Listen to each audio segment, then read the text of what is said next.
Hello.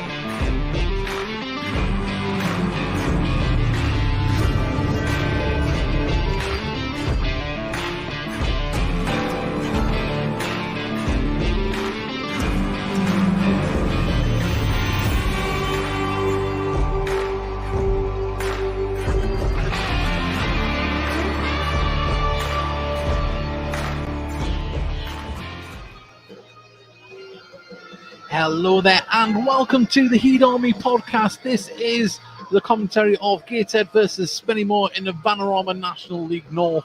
The Storms on Tyneside have gone, but there may well be a storm on the pitch as Gateshead look to extend their lead at the top of the National League North table, with Brackley not playing away to Kirch National today due to, I think, a waterlogged pitch after the bad weather that has hit the country this past few days. It gives Gateshead the opportunity to go 3 points clear at the top of the league. Can they do it against, we're classing this as a bit of a derby game. It's always been a good encounter and a good close affair when we've played Spennymoor, our neighbours from County Durham. They are here, good crowd as well on the far side in the east stand, which is actually coated in sunshine, would you believe it? We've got clear blue skies above us, just a couple of clouds, and there's a bit of a shadow on the pitch off the Tyne and Weir stand, but it's the perfect weather for football. It's a little bit brisk as it should be on a February Saturday afternoon, but the conditions are perfect. There isn't much wind, and it's all ready to play for. And we want you to message us here on the Heat Army podcast. We'd love to hear from you soon. Let us know where you're listening from in the world, and also as well, I've just had a gift as well, and I'm about to be joined by Dan Ward, who's just about to get his headphones on. And I'll say, Dan, we weren't expecting to have you back on, but it's lovely to have you. But you're edging closer to getting back on the pitch. Yeah, hopefully get a full week's training this week, and then obviously it's up to the gaffer, not so much the physio, what will happen next weekend. So yeah, fingers crossed. Oh, fantastic. Lovely to see yourself and Elliot Forbes on social media. The photos of you out there back enjoying it on the grass. I was just saying before you came, it's a lovely day, but it's a bit cold, isn't it? It is. It's freezing up here, but funny enough, when you're out in the sun on the pitch, it's actually very warm. Well, as I say, we just said it is a bit of a derby game here. I say you'll be very familiar with some of the players and staff at Spennymoor, having spent some time there. I think this is going to be a close affair, this one. Yeah, definitely. They probably haven't had the best of seasons, especially with what sort of they did in the summer. So they'll definitely be looking to put together a long run of results and hopefully improve the position in the table. So hopefully we've got to just make sure that doesn't start today. Well, we spoke that on the Heat Army podcast on Thursday night that it is a bit of a transitional time for Spennymoor. They've got the new manager in. They've brought in some new faces. They've got Claudio Opsu, who played against us for Kettering earlier in the season, and he was actually their most dangerous player on the day, and they took him off, which I was quite pleased about. But they've definitely got some firepower on the bench there. Yeah, if you look at the full team, they've got players that have played in this league and above and are very good players, but at the minute it hasn't seemed to click for them. Hopefully we can sort of take advantage of that. We certainly do. Well, we'll go through the teams very, very shortly. If you are new to the Heat Army podcast, please like and subscribe on all of our social media channels, and we'd love you to do that and help us reach more people. And we've had a few people come up to us before we came on air, which was absolutely lovely, saying that they enjoyed the show, they've seen it for the first time this week. So that is what we want to do. And also as well, we'd like to wish a speedy recovery to friend of the podcast and kit man Dave Allen. He's sent us a message actually. Hi lads, wish I was at the match, but I will enjoy your commentary. Well, you might live to regret that. Get well soon, Dave. Get well soon. Yeah, we hope to see Dave back here on a match day and to stay on the training pitch very, very soon. This is a big part of the scenery here at Gateshead International Stadium. Well, we'll go through the team sheet here. This is how Spennymoor lined up here. They've got Jordan. How we're going to say this? Is it Amissa? Amisa? Your guess is we'll go Amissa. Ethan Pye, Jamie Chandler, of course, former Gateshead player, Joe Tate, James Curtis is captain to the Spennymoor side, of course, Gateshead's all-time, I think he was near one appearance from 600 here at Gateshead.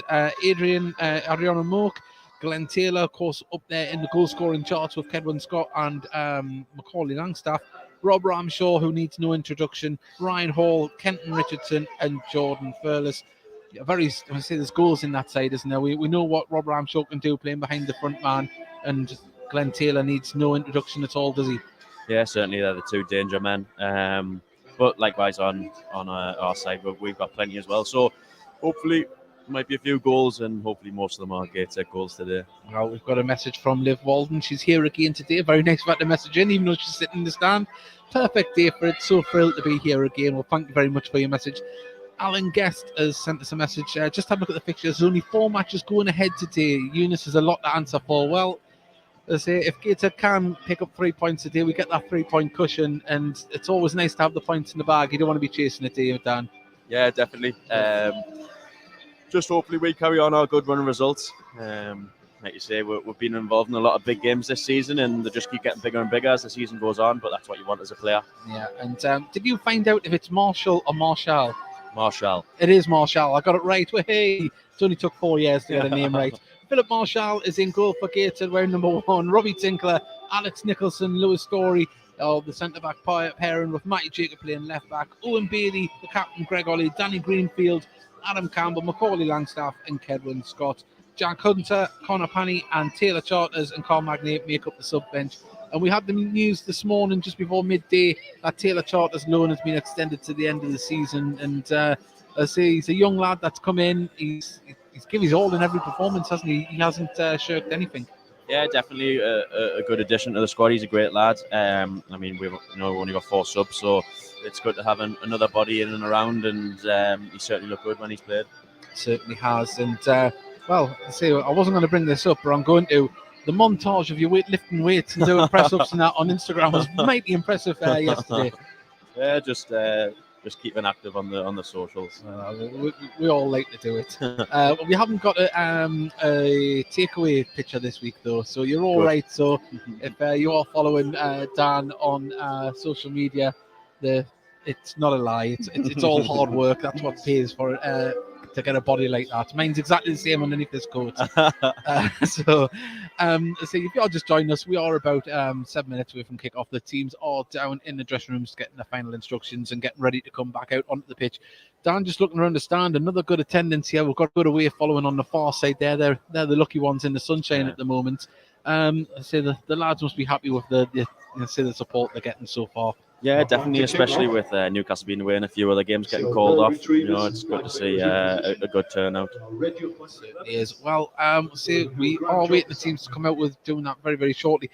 Just do a little bit of housekeeping. We are, if you are watching the Heat Army podcast on Thursday night, we are bringing out the Heat Army podcast mug again. I'll put up the design on the screen. So if you'd like to get one, we'll when we get them, they'll be £7 each.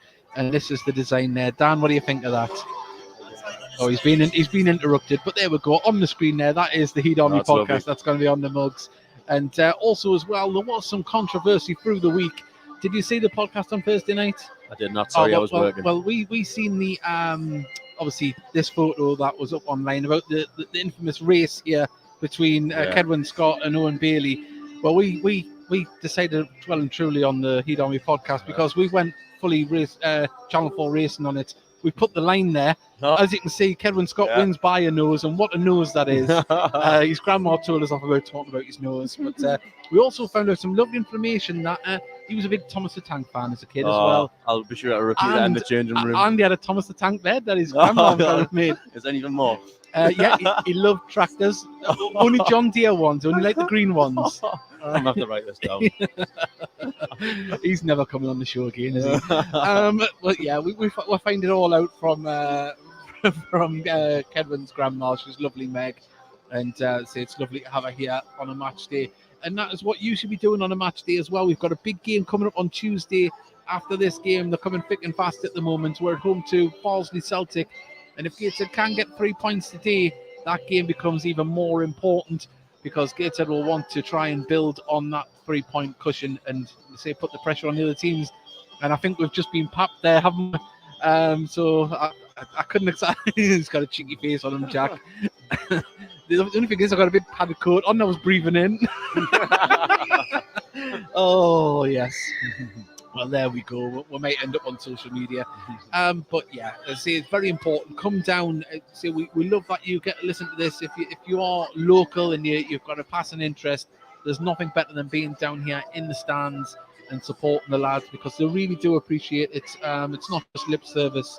And we've said it time and time again, and I don't want to embarrass Dan, but the they're a lovely bunch of lads this season, and they say it seems to be a very tight-knit dressing room. Yeah, definitely. I completely agree. Makes it all worthwhile when you're going in every day with a good group of lads. Certainly does. Right, just before we go, before the teams come out, we want you to follow our social media, and this is all of our social medias that you can follow.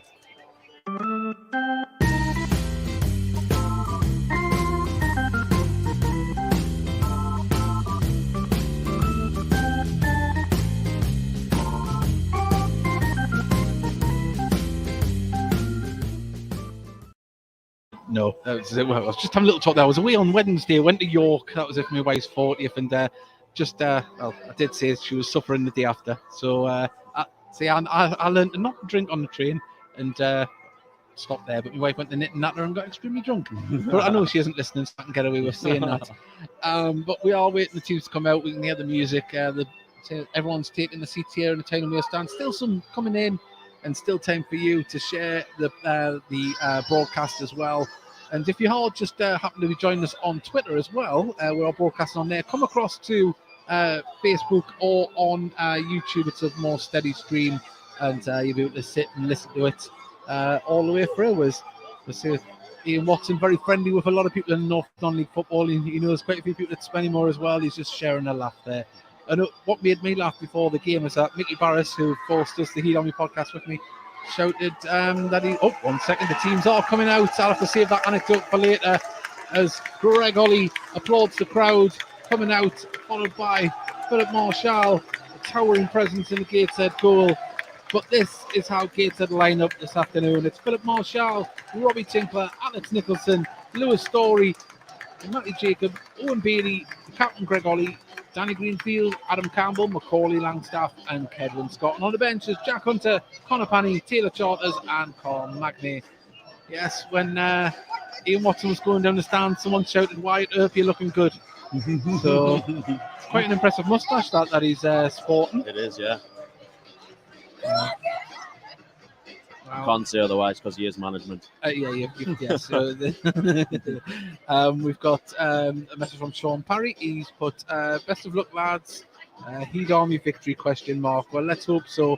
But we know what the lads have to do. They know what the plan is. They stick to it, and goals come when they play that way. And we're hoping for more of the same. But this will not be an easy game by any means. There's local pride at stake, and also there's a host of former players involved as well. And I'll say you can't miss him on the pitch. It's the towering James Curtis, still going. I think 39 years of age, and he still looks 47. But yeah, no, evergreen as ever, and still a formidable defender at this level. Definitely a very good player. Certainly a big player for Spennymoor. I think they missed earlier on the season when he was missing for a little while. And also as well, we weren't expecting him to be involved today. He got sent off in the FA Trophy last weekend against Dagenham and Redbridge, but that red card was rescinded on appeal. So we see the big red machine out there this afternoon in the Spennymoor colours. Gateshead in their black and white checky shirts as ever. Spennymoor in yellow and blue stripes. And well, we're about to get underway. Gateshead are going to be shooting from right to left, down towards the River Tyne, Spennymoor towards the Felon End. And we are about to get underway. Let's go, boys.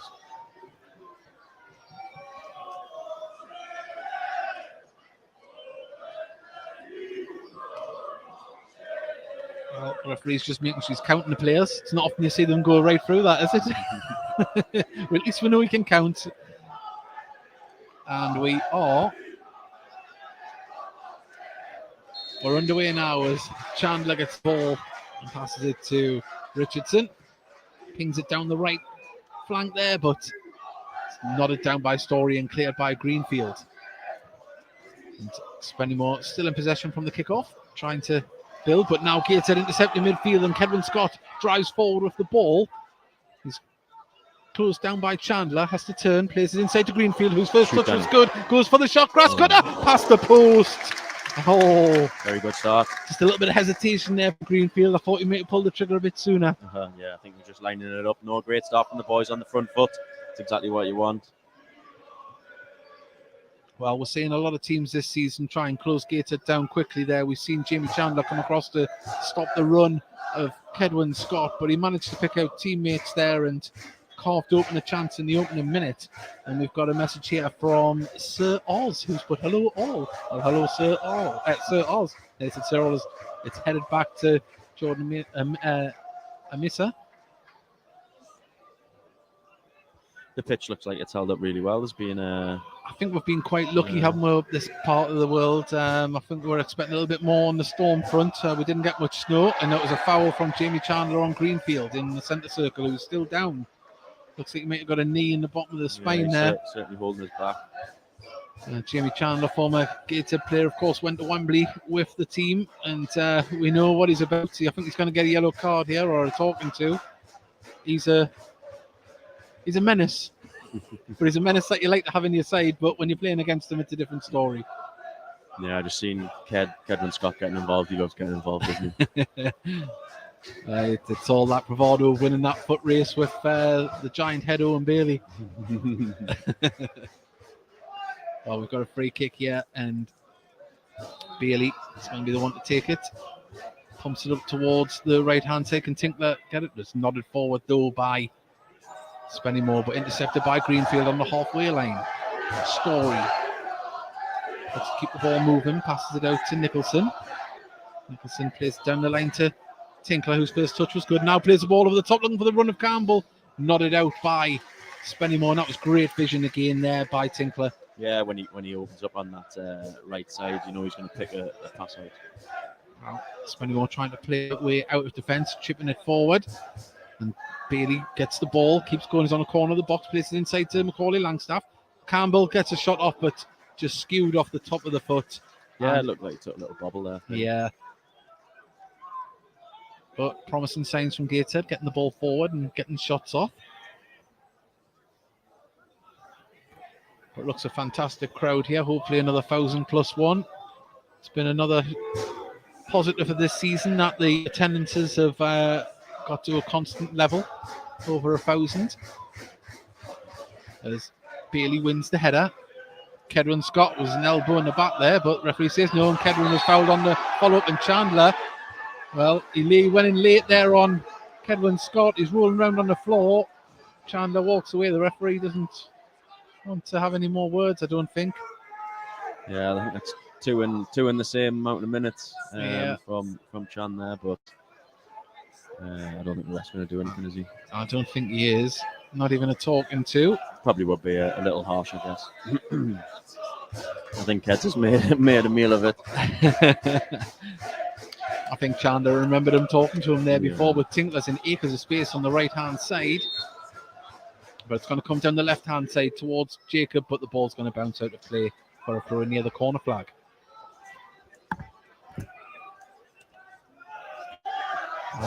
Richardson is going to take this. Bailey clears the ball, but it goes skyward. Tinkler nods the ball on. It's going to be one header by Campbell. I wasn't expecting that. Tries to get out to Langstaff and cleared by Pye on the far side, and out it goes for a throw to Gateshead. Yeah, fair play. Adam, those two Spennymoor lads around him there, and he won the header. Well, throw in taking Nicholson, plays it all the way back to Marshall. Our friend in Switzerland has sent a message in, Charlotte Potts. She's put 3-0, fingers crossed. Well, I wouldn't be disappointed with that, but 3 points, I don't care how it comes, would be what we want here. No, lovely little flip from McCoy Langstaff. It just wouldn't bounce towards Tinkler, and Spennymoor happy just to get the ball out of play on the far side. Yeah, lively start from the boys. Oh, nice little flick from Kedwin Scott, but not exactly dealt with by Spennymoor. Macaulay Langstaff manages to get the ball to Tinkler. Tinkler, oh, lovely flick.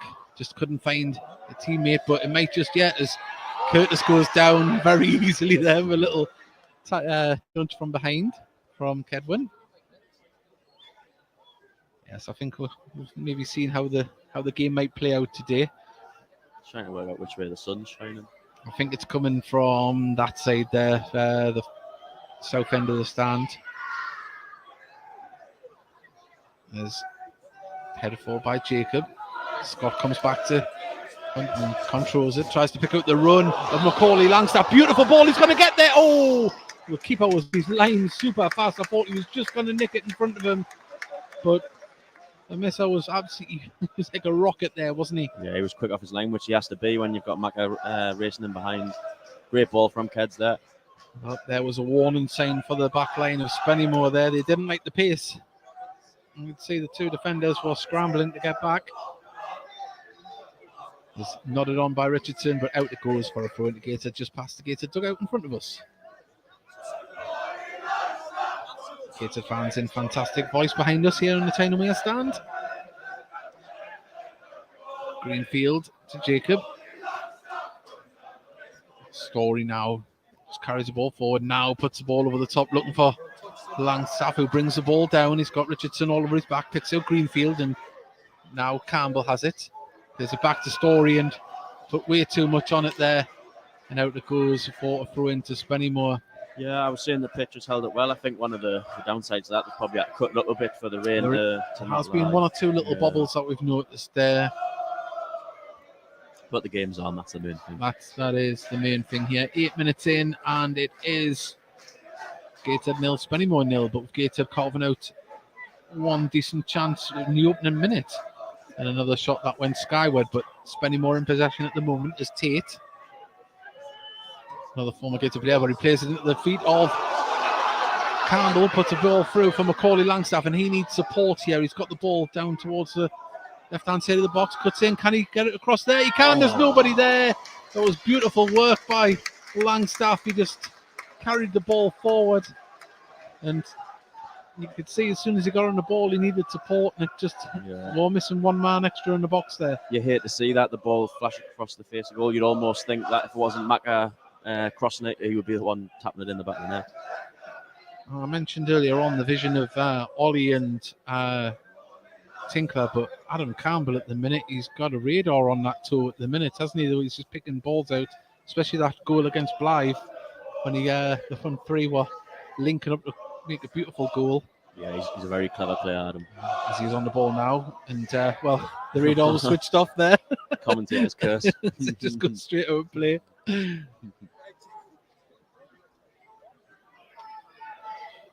Now Spennymoor, get the ball to Richardson. Can get on the left-hand side here. Plays the ball. Oh, nice play by Jacob. But the ball bounces back to Richardson. He's still going with it. Now Taylor.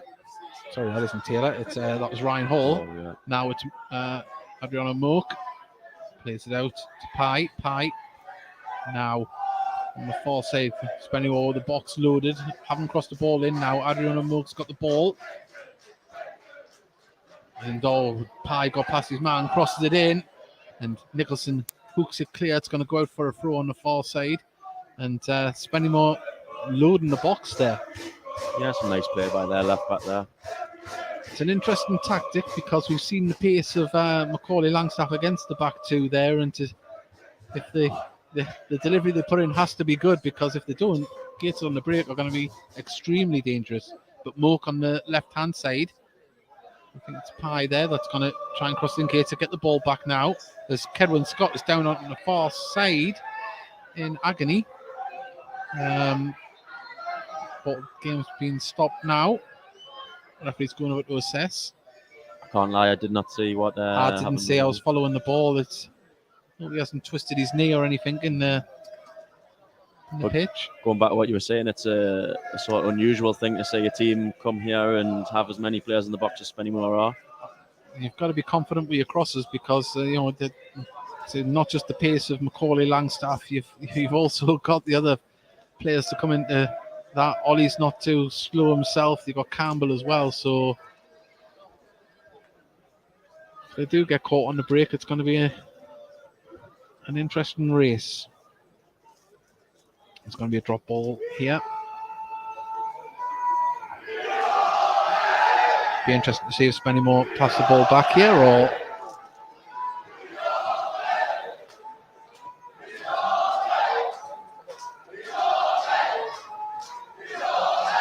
Now we're still waiting for this drop ball. There we go, and Spennymoor are going to pass it back and then play out. Now it's put out to Richardson. Richardson cuts in on himself. Is it off? And the ball to Hall was just too hard. We've seen a little bit of that from both sides so far, haven't we? I think it's. I mean, have you been down on the playing surface? Is it quite firm today, or is it? Yeah, just that I think they've obviously cut it up so that the water doesn't lie as much. I don't know, but it's definitely cut up slightly. Well, Jacob with the throw in. Chandler went into the header, but Bailey nods it on. Knows a foul there. Must have been maybe one after the header, but Gateshead going to take this free kick eventually when they get the ball back. Yeah, a bit start the past couple of minutes. Probably suits Spennymoor a bit more than suits us. Yeah. Stole the words out of your mouth there. I think Spennymoor will be happy with the game start and the ball going out of play, but Marshall pings the ball up to Jacob, wins the header, puts it into the centre. Curtis has to hook it clear. It's going to drop, and Ollie manages to sort of flick forward, but it's been hooked clear by Spennymoor, and it goes out on the far side to a throw into Gateshead inside their own half.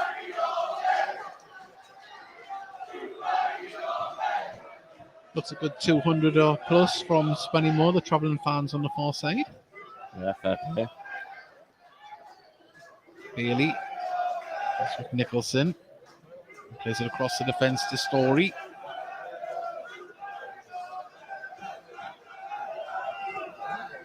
Back to Story from Campbell.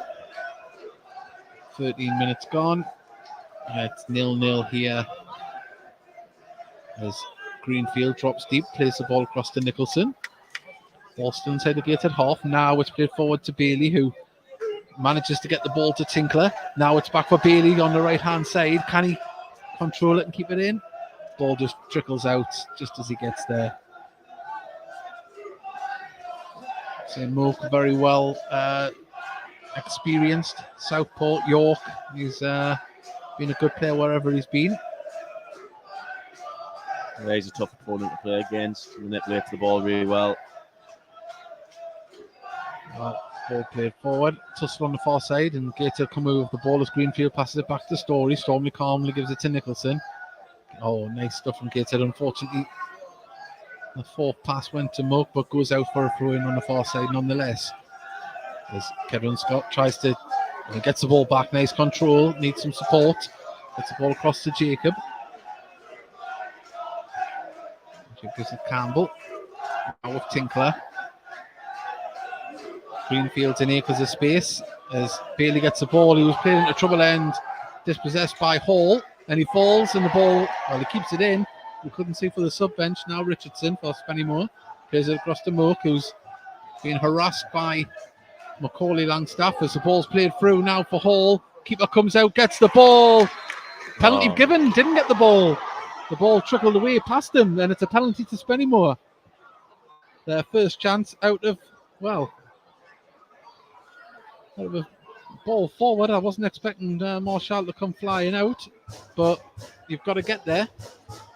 Yeah, it was a similar one at the other end where their keepers obviously got to that one, but you almost you've got your heart in your mouth. You're just waiting for him to come out with the ball, but it seemed to happen in slow motion because I thought he got the ball and then we're seeing the ball trickle away past him, past where it was. But it's going to be Glenn Taylor, who's signing a new contract at Spennymoor. Places the ball down. Marshall bouncing up and down on his line. There's no wait. Taylor to come forward. Now he takes the kick. Oh, and he puts it the other side of where the keeper goes. And that is 1-0 to Spennymoor from the penalty spot. And, well, so you've got to be a little bit disappointed because Spennymoor, the first real chance of running on the goal. Yeah, first time he'd be in the box, first shot. But look, that's what Phil's here for. He learned from that and he'll be better for it. Oh, come on, Gateshead from Penistone, says Mark Gaunt. Well, they're going to have to dig deep now. As it is on 15 minutes or 16 minutes, depends on when in the clock there. It's 1-0 to Spennymoor. Glenn Taylor from the penalty spot.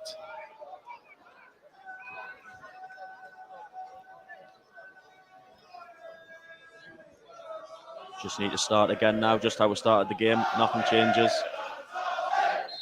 Well, if we keep passing the ball around, we will get our chances in the final third.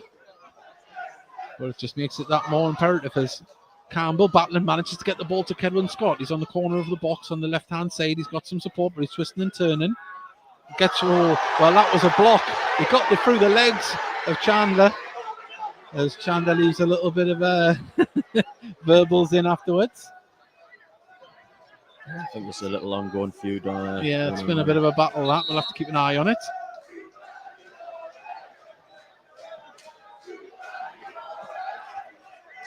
I'll throw into Gateshead just in front of the Spennymoor dugout. Pass back to Story. And carries the ball forward, 15 yards himself. Still going, lays it off to Greenfield. Crosses the halfway line. Then passes it back to Story. Now the ball's played down the left-hand side. Can Jacob win the header? And he's judged to have fouled Richardson there, who... To be fair, I don't think any of the Spennymoor lads even appealed for that. Well, neither did Richardson.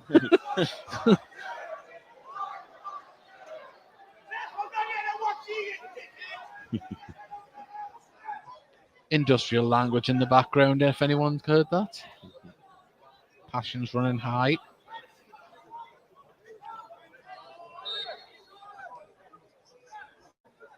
Well, as the ball pumped forward, Bailey wins the header, but it falls to Taylor, and you see him score from them places all the time. Just wouldn't sit up for him. Yeah, we won the first header. We need to win the second. I think that's the most important one, really. That's what where goals are scored on the second ball. Well, Taylor's got his confidence up. Goal from the penalty spot. Hadn't really been involved too much in the game before that.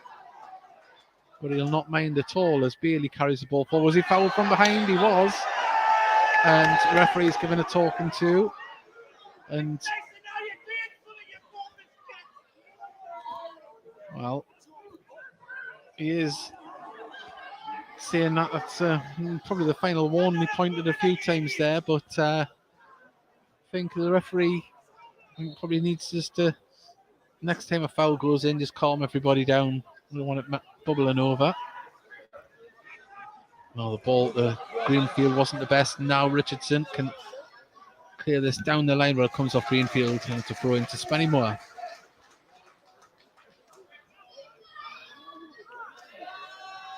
In moments like this, it's going to take extra long. Like most teams, they're going to try and run the clock down, especially now they've got one ahead. Yeah, well, we've got a message from Arthur Brown. He's put ours.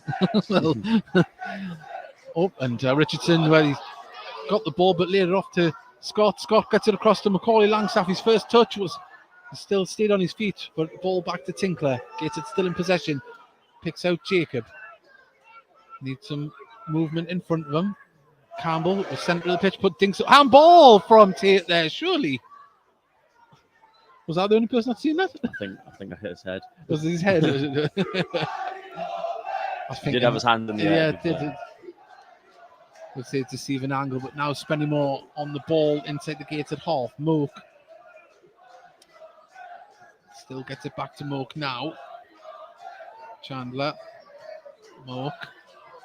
It's on the left-hand touchline. Now the ball's played forward and a foot from Tinkler puts it out for a corner on the far side. And Spennymoor just playing with a bit of confidence now.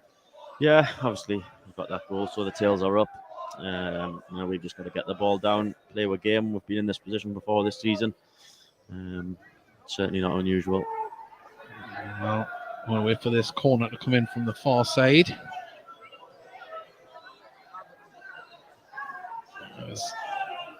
Now it comes in towards the near post and headed past the goal. No, not the greatest clearance found. Greenfield and that was probably one of the best chances a central defender will get it up on the in the 6-yard box. It fell to Curtis and it just spun off his foot out for a goal kick. Yeah, he just found himself free at the back post. I'm not sure who was marking him initially, but once again, it's that second phase. It's not the first ball in the box. It's the second one. Kedwin Scott drops deep to get it. Moke comes in. Ball cleared, now headed forward by Story. Tate brings the ball down. Carries it forward himself, looks to get it to number 17, Ryan Hall. I think Edwin's almost made the game harder for himself because every time he gets the ball, they're sprinting to try and tackle him. Yeah. Well, we knew it would be a tight, tense affair. It's proven to be.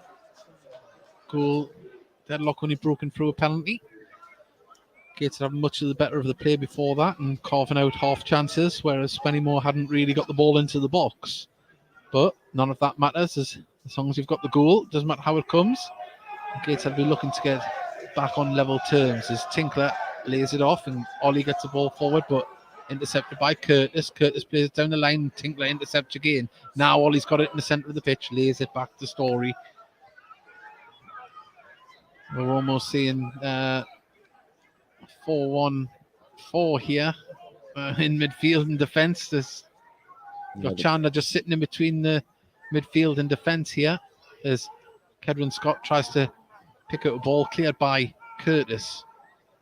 And yeah, they've went very regimented in defence there, haven't we? Even though we were a little bit critical before when they got bodies forward, now they are absolutely rigid with that defensive formation. Yeah, they're certainly very well set up. There's plenty of time to go yet.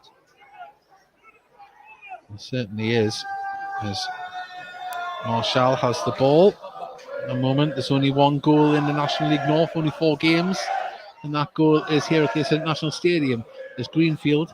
Carries the ball inside. If he looks to the far side, it would have been a tight ball for Tinkler, but Gateshead still in possession through Campbell. Campbell back to Nicholson. Nicholson to Story. Nicholson gets it back in the centre circle, and Campbell Malmer nearly in the right back position there, as now on the right wing Tinkler has it, but he lays it back and that was a poor ball back to Nicholson, intercepted. It's 2-on-1. It's played across to Glenn Taylor, who takes a touch, goes for the shot. Oh, great save from Marshall down to his left and hooked clear by Gateshead, and that was a bit of poor communication at the back there. I don't know what happened with Nicholson there, if it was just lack of concentration, but he just seemed to run past the ball. Yeah, I think he's checked his shoulder almost, and as he's turned around, the ball's been rolling to him, but the striker's already onto it. Just need to liven up a bit, I think. Now, Gateshead trying to get back in possession as Greenfield gets it and plays it back to Jacob. And was that a push in the back from Hall? Referee says yes, and it's a free kick to Gateshead. And yeah, I think Gateshead just need to get a little bit of composure and have a bit of possession of the ball for a few minutes and get back in the stride. Yeah, that's where you unlike us, usually on the balls where we're best. I did expect a bit of a niggly game with some of the characters in the Spennymoor dressing room, and maybe they've gotten inside a couple of the Gateshead lads' heads, especially up at the top of the pitch. But the ball's played over the top now, and Tate nods it clear. Greenfield nods it back up. Nice turn from Kedwin Scott, but he couldn't direct the ball. Headed forward by Story. Oh, and Campbell's ball has been intercepted on the far side, and now it's Ramshaw carries the ball forward. He's done the left-hand side of the box, crosses it in straight into the keeper's hands. But yeah, need to just calm it down, slow it down, and get back into our stride. I think that's probably what's getting shouted from the touchline as well. Yeah, very uncharacteristic of Gateshead at the moment to give the ball away as much as they have. But Campbell now on the right-hand side, down towards corner flag, comes off. Here's Spennymoor player for the corner. And Greg Ollie's going to come across to play, take this one. See, we haven't really got Greg Ollie involved much in this game, have we at all? I think we certainly need a spell in possession. I think he's probably one of the main men who could give with that, keep things ticking over. Well, we know we can put a good delivery in. Could this carve out a chance for Gateshead to get level? 26 minutes gone. Gateshead 0, Spennymoor 1. As the ball comes in. Oh, and headed clear by Spennymoor. Chandler pokes that ball clear and kept in by Hall, but Nicholson's going to be there to clear it up and passes it back to Marshall, who's being chased down by Furlers, and kicked out of play, and we're just not being that comfortable on the ball at the minute, are we? Yeah, it just takes one passage of play to change the momentum of the game. I think we just need that little break. I think certainly that they're on the front foot at the minute.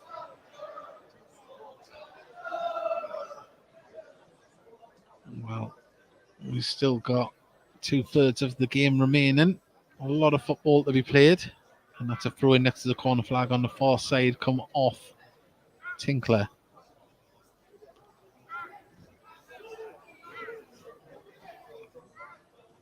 And we'll have this throw. If this is one of their better spells in the game, we just need to weather the storm. Yeah, as Campbell does well to get the ball and just couldn't pick out a Gateshead player. Now he wins the ball again. Now Ollie comes off Ollie's feet. It's just not getting the rub of the green. We're winning the ball back, where it's either skipping away from us or bouncing off shins.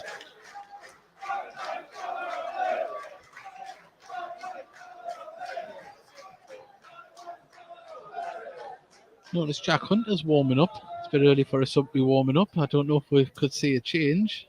I'd be surprised, but might be a way of putting a little bit more bite in midfield. There's Greenfield. There's a ball back to and a ball back to Marshall. Heart and mouth passes here from the Gateshead players at the moment, as now Gateshead have the ball at their feet. We're through Nicholson. Nicholson carries the ball forward. And now Tinkler has the ball. Jack Hunter's put his coat back on. He must have just been trying to keep warm.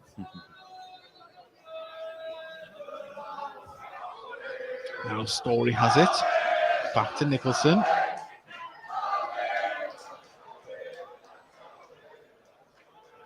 Ollie drops deep.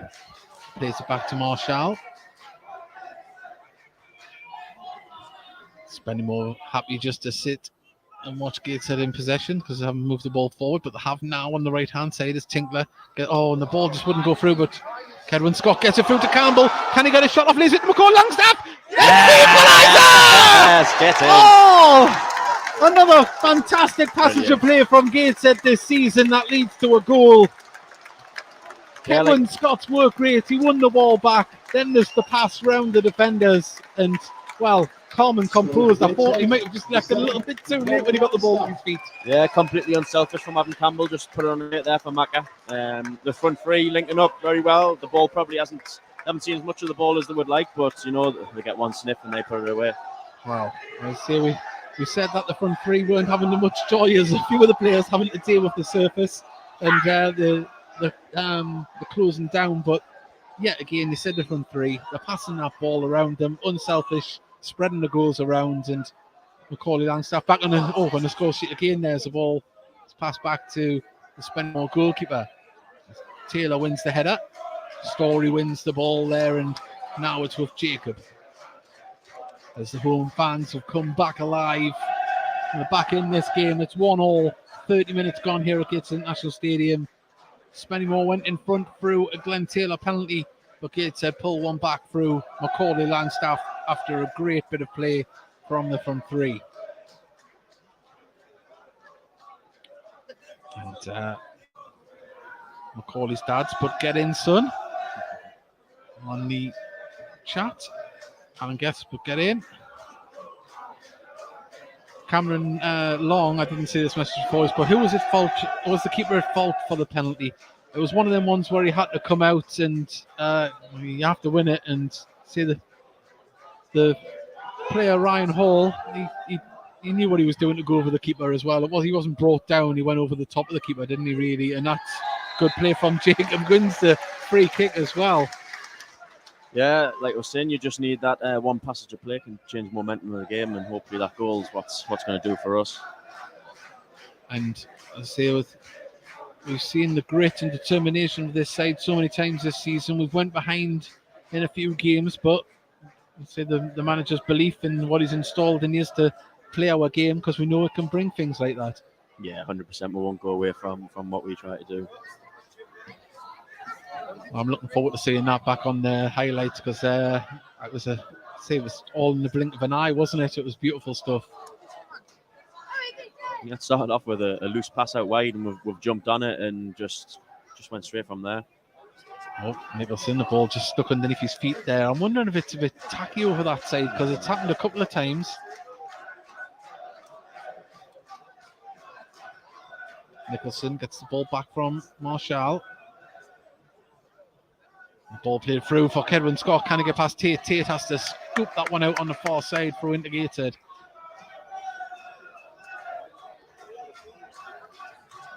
Tinkler has the ball in his hands. Cumberland. Langstaff are moving, but Ollie's the ball. Oh, goes through to Langstaff. Langstaff is going to go for a shot from inside the box. That comes off. Cannons off Curtis. Brought down by Greenfield. Greenfield looks to play the ball for the run of Kedwin Scott, and it has to be an inch perfect ball to get that over the top of Jamie Curtis. But and Story, he wins the ball back. Beautiful stuff. Had flashbacks there to to the Fylde game there when the ball didn't set up for him, but he won the ball that time.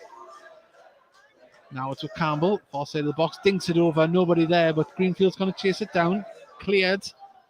Now Jacobs nods it forward. Ollie's chasing it down on Chandler, played off. Ollie hasn't been completely cleared yet. Now it's cleared by Richardson, and Taylor nods it down. Taylor plays it back down the line there, and we thought that ball went out there. Linesman says no, so do the referee, and the ball's all the way back to Marshall and negates a goal. Certainly much more like it. We're playing in their half and we're not letting them get out of their half. We're just straight back at them. Well, so we've seen a complete turnaround here. We looked loose, we looked not at ease on the ball, and getting that goal back changes the composure of the side.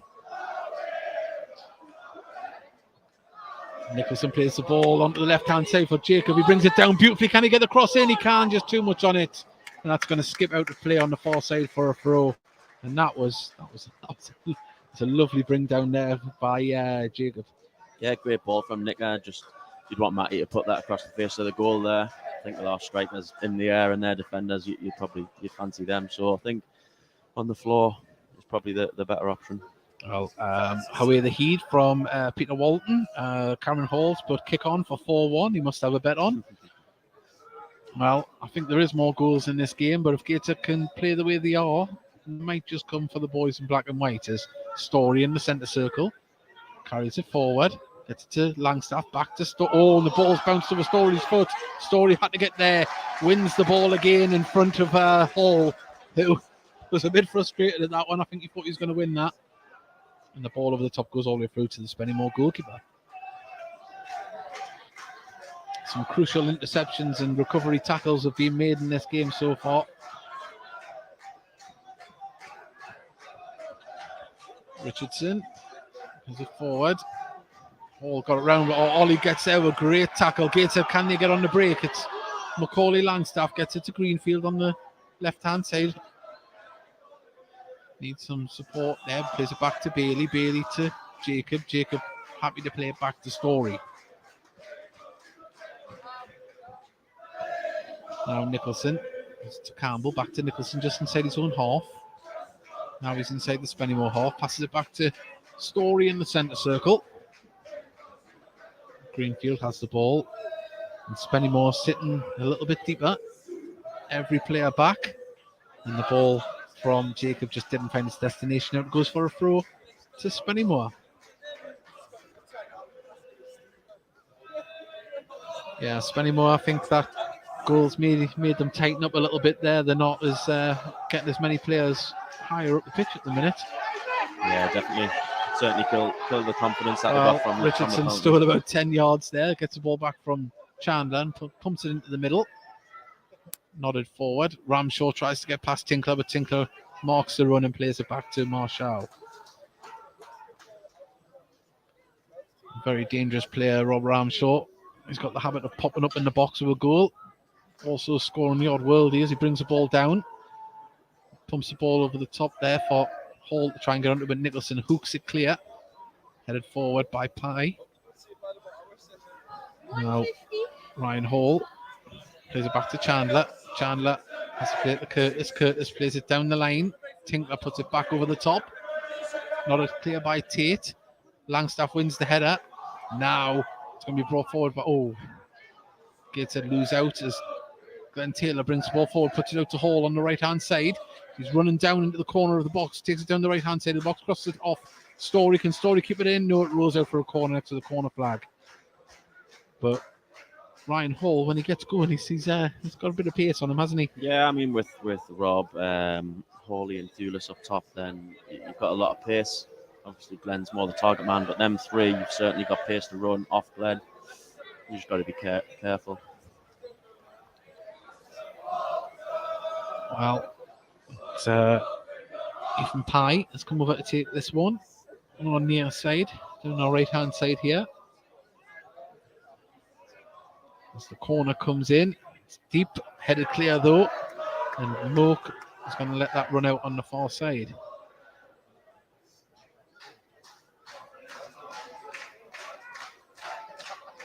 Was Moke at Spennymoor when you were there? He wasn't. No, did he arrive just after you left? Did he? The season after. He's been there about 2 years now, hasn't he? This will be obviously the first full season with what's went on.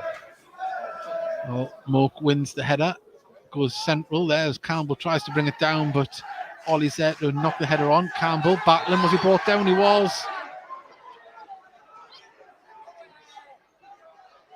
Well, free kick to Gateshead, and Ryan Hall has been a little bit angry on the end when he's lost the tackle or some things there. I think he's just getting a talking to. Well, Campbell's the one getting a talking to there. I think both of them must have been having words. Yeah, there's certainly a bit of needle in the game. Good for a spectator, I guess. Wouldn't happen if you were out there. They would have been all frightened here. Both sets of players. Marshall is it off to Nicholson. Carries the ball forward. Tried to pick up the pass through there, but Curtis intercepts. Bailey nods it back up towards Spennymoor half. Headed clear again. Now it's brought down. Played into the centre where, nice vision from Taylor. And now down the left-hand side, can it be crossed in? It's been stopped and controlled, I think, by Furless. Plays it back to Pye. There's a lot of players forward. They've committed quite a few players into the box. Spennymoor. In comes the ball. It's got to be won and Taylor wins the header.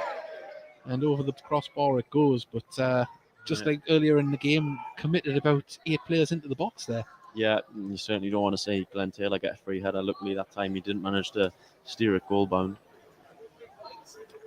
It's a play up from the back again as Nicholson carries it forward. Plays it out to Robbie Tinkler, just on the halfway line. Now gives it to Nicholson again. Bailey drops deep. Collect it back to Nicholson. Crosses the halfway line on the right-hand side of the pitch.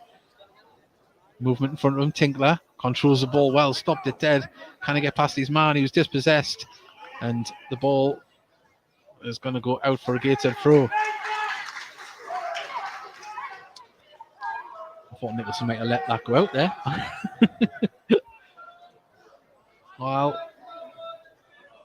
Tinkler gets the ball back from Campbell. Bailey gives it to Nicholson just inside his own half.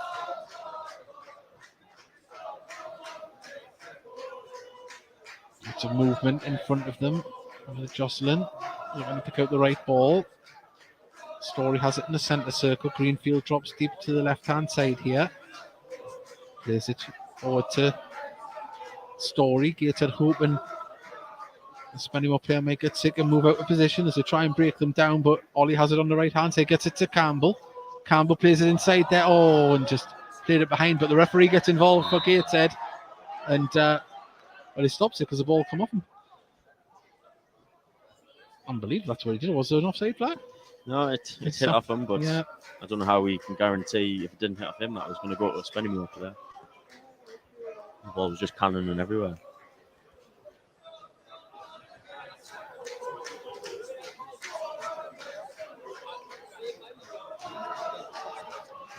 Well, if you all just joined us here, we're into the 41st minute. It's 1-1. Macaulay Langstaff scoring an equaliser after Taylor had put Spennymoor in front from the penalty spot. As Tate has the ball, gives it to Richardson. Tate tries to pick out a player, but Jacobs there to intercept. Gets a play through the centre. Macaulay Langstaff controls that well under pressure from Mook. Gets it to Campbell. Campbell's going to play, I thought he was going to play a crossfield ball to Tinkler there, but instead give it to Story. Now the ball's pumped over the top, looking for the run of Macaulay Langstaff all the way through to Spennymoor's goalkeeper. And Spennymoor sitting a little bit deep to play that ball, but now Pye brings it forward on the left-hand side. Plays it back to Curtis. Curtis is going to play it all the way back to his keeper.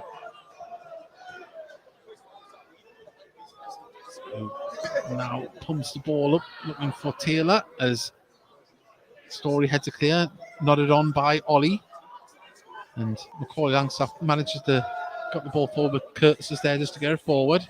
It's pumped up towards Taylor again. Story wins the header this time. Greenfield brings the ball down in the middle of a few yellow shirts, and now Macaulay Langstaff has it on the left-hand side, but he hasn't got too many targets, but picks out Kedwin Scott, who's on the left-hand side of the box. Plays it there now to Greenfield, cuts it back. Is there anybody there? Oh, and it's poked out for a corner, and that was good stuff from Gateshead in the final third. Just unfortunately, there wasn't a host of black and white shirts there to hurt in the back of the net, but a corner will do. Well, great bit of play from Danny there. He started it in the middle, and he just won with a corner. He timed it beautifully there, because I did think the flag was going to come up initially there when the ball was played through. Greg Ollie is going to put this one in.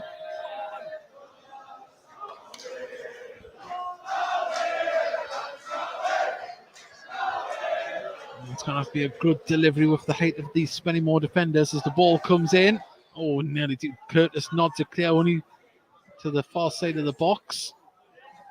Well, Ramshaw went down there, but it's cleared now by Spennymoor. Nicholson heads it back up towards there. Oh, and Tate nods it into the ground, and I thought off his own hand, but Spennymoor still trying to get the ball forward. Now Richardson plays it down the channel for the run of Hall, but Nicholson's there to put it out of play. Looked like he did pop up and hit his hand there. Yeah. Oh, it would have been harsh, but it definitely hit his hand.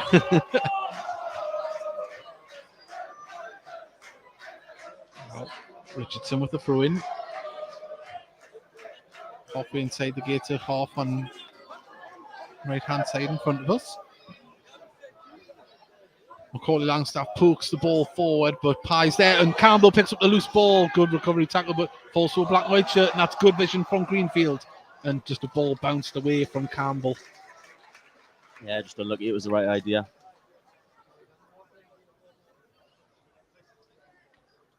I think certainly we look like we can catch them on the break if that first pass is just played forward with quality, especially with the pace we've got up top. Yeah. Oh, I've got cramp. They don't have the most mobile back four. There we go. Well, I feel like I'm playing in it at the minute. Throw in taken, and Spennymoor get the ball under control on the far side as Ramshaw tries to get past his man, still going with the ball. Plays it inside to Hall. Hall, the Story all over his back. Tinkler plays it off a Spennymoor player, and oh no. Oh yeah, changed his mind.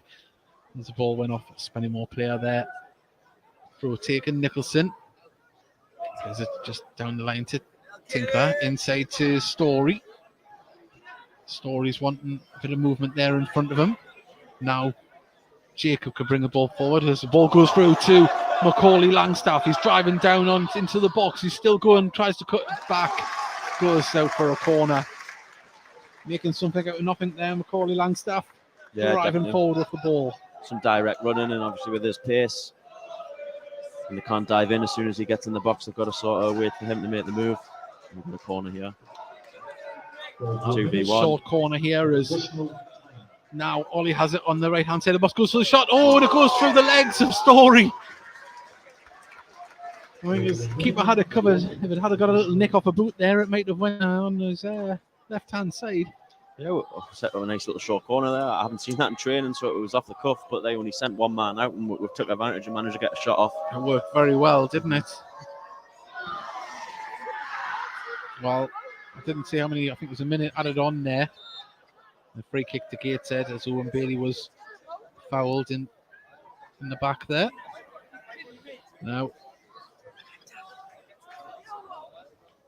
I've got you as evidence there because he said on the Heat on Me podcast he doesn't walk in front of us when the game's on. And there's the half-time whistle. It's 1-1 here. A scrappy performance from times at Gateshead. Ball wasn't sitting up for them at all. Spennymoor, well, their only real run down on goal, and they've got a penalty out of it. And well, Gateshead had to battle back and then start to look stronger towards the end of the first half. So I think Mike Williams will be happy they're back in it, but not happy with the way the first half played out. That's it. Sorry, I just got distracted. The gaffer was having a little pop at one of the players. No, a good half overall. You know, nothing gained, nothing lost. So we can regroup, go again second half. It was nice. We probably got that bad 15-20 minute spell out of the system. We certainly look better for it now. Yeah.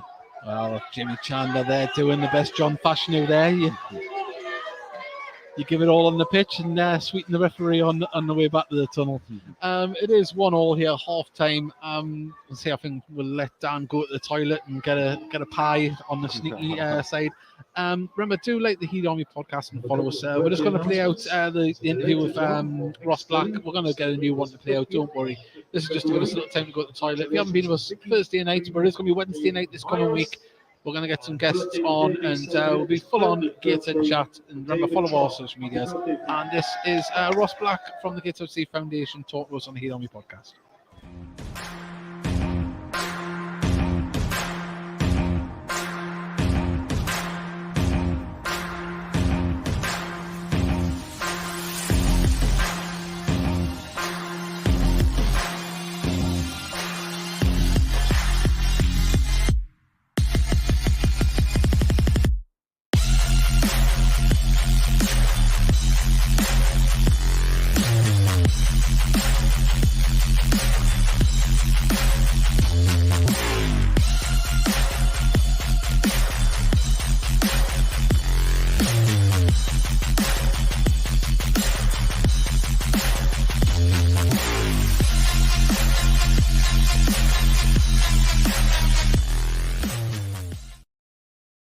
Well, I don't know what happened at the end of that video. The Gator badge was supposed to be behind it, so I don't know what's happened there. But from things looking bad to things looking beautiful, Ross is with us now. How are you doing? Hi lads, you all right? I'm doing well. Well. Not better now, Ross? Oh, a lot better, thank you. Good. See, we had the lads on from Inspired and the team last week, and things are, looking very positive from the foundation. Another string to the bow with the club with that team being introduced. But we spoke to obviously the lads, and there's a lot of work to be done to get that team to the Costa Blanca.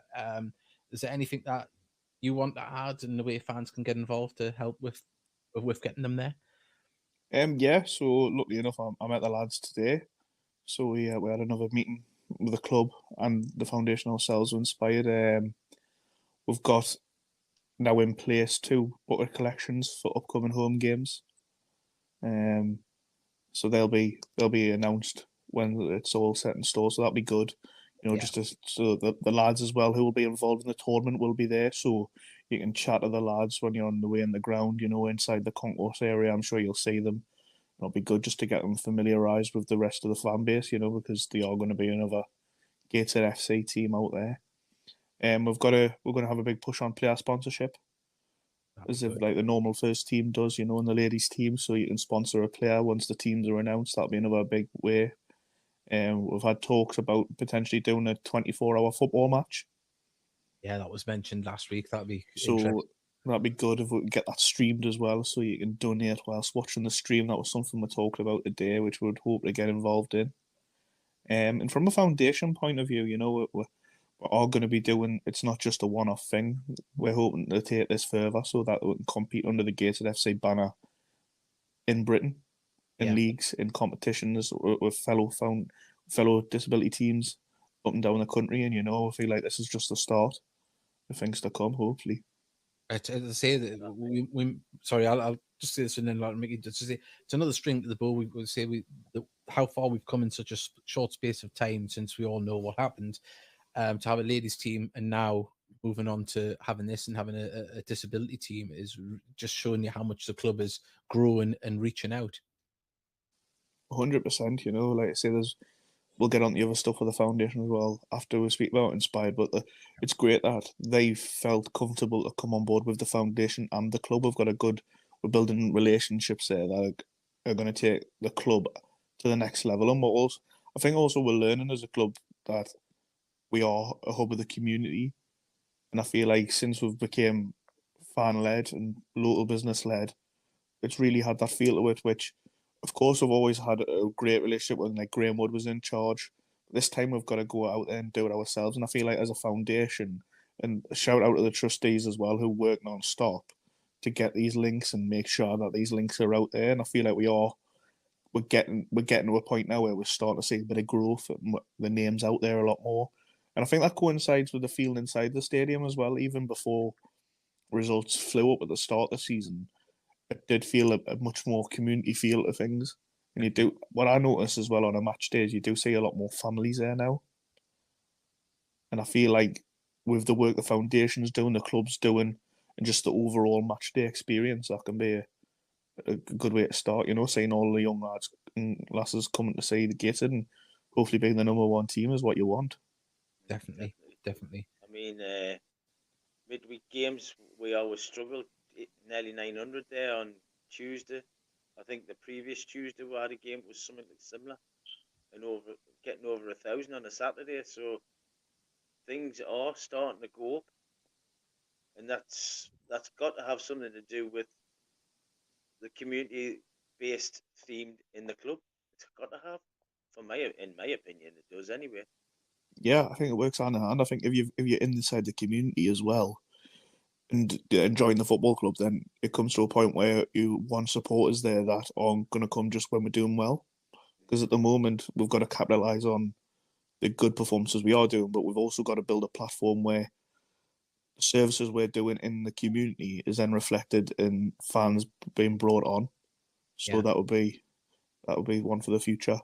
I mean, obviously, when the foundation, got put in place, it coincided with the pandemic starting, and it was kind of I'm not going to say baptism of fire, but the foundation was maybe drawn into things that it didn't think it was going to be drawn into. And, I know it wasn't done for a PR side, but it goes a long way when, people on social media was seeing Ben Clark, the Gateshead tops out there, people doing things in the club being seen to be active in helping the community when it wasn't about the football, it was about the community and everyone around here to make sure everyone was all right. And also on a mental health front as well, with the phone number that was out there.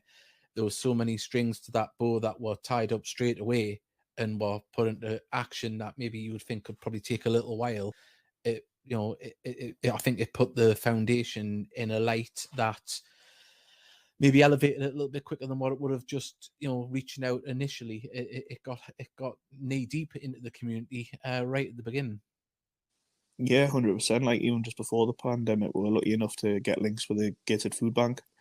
And before one of the home games, we had a big, massive food collection. And I don't think we knew how big it was going to take off and how well the fan base would respond. And the Gateshead Foundation would, the food bank, were over the moon with how much food was brought in by the fan base. They said it was huge.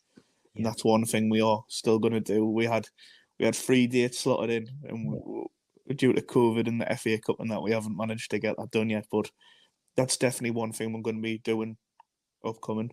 And there's a few things, like Ben and doing such a good job, and the other coaches are on board. We're now in 6 schools in the Gateshead area. That's fantastic. I know that was always a big thing ever since I've been a Gateshead fan. The club wanting to get into schools, and whether it was a case of getting it done or not having the resources to get it done, having it now in place is just, as I say, we keep saying it. There's so many positives at the moment, and but it all goes down to the hard work of the people behind the foundation. People like yourself and the trustees. Yeah, the whole trustees, I list them all off, but they probably wouldn't want a thing, but the work they do, behind the scenes, they put in the hard yards, the attend the meetings, they apply for grants, they get things done. Like I say, the walking football sessions, they've been very successful. We've got 4 on now in the area. selling out, isn't it? Well, not selling out. Every time you look, they're full. Yeah, they're very busy. And the good thing is for me is we're getting different people in of all ages for the open ones, and then the select ones, we're getting people who are coming in for the first time maybe, and they're feeling comfortable. And the good thing for me was I seen 2 people who I seen the walking football, then in the crowd. You know what I mean? And it's something that you hadn't. It's all about one community and one big fan base, and that's what, you know, we're getting people out there, getting healthy. You know, having exercise, walking football. And I know it's just walking. It sounds silly, but when you do it, it's tough. You know, it's not easy. Yeah. You don't have junior... Your first touch is as bad as mine. But yeah, the junior heat club as well. You'll notice that's on again this Saturday. You know, so for any young kids who are massive Gateshead fans, or even if they're not, you know, they just want to play football. They get a good coaching session with Ben. You know, I've seen him work. He's brilliant at what he does, and that's on every Saturday. You know, you can just go on our website, the Gateshead Foundation website, and register there and get that done before match day on a Saturday. So the kids can go have a training session with Ben, and then hopefully come watch the lads at 3:00. You know, and when I was a kid, you know, we went. I just turned up the matches, if I had that on top, you know, it'd be brilliant. And I feel like that would be for the young Heat Army coming through. That'd be perfect. It is. It's as I say, you mentioned that the club's planting seeds, and was starting to see things flourish from that, and that's, someone might be watching now and going, well, it was only 2 people come along, but if you're doing that each month, each year, it keeps building up, and as I say, it wasn't that big. It was average.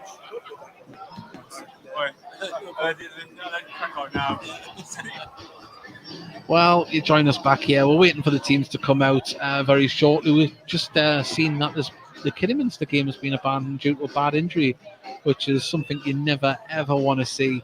I was just saying to Dan, many years ago, we had a bad injury here where Martin Britton sadly broke his leg, and he was lying on the pitch for 45 minutes before the ambulance came.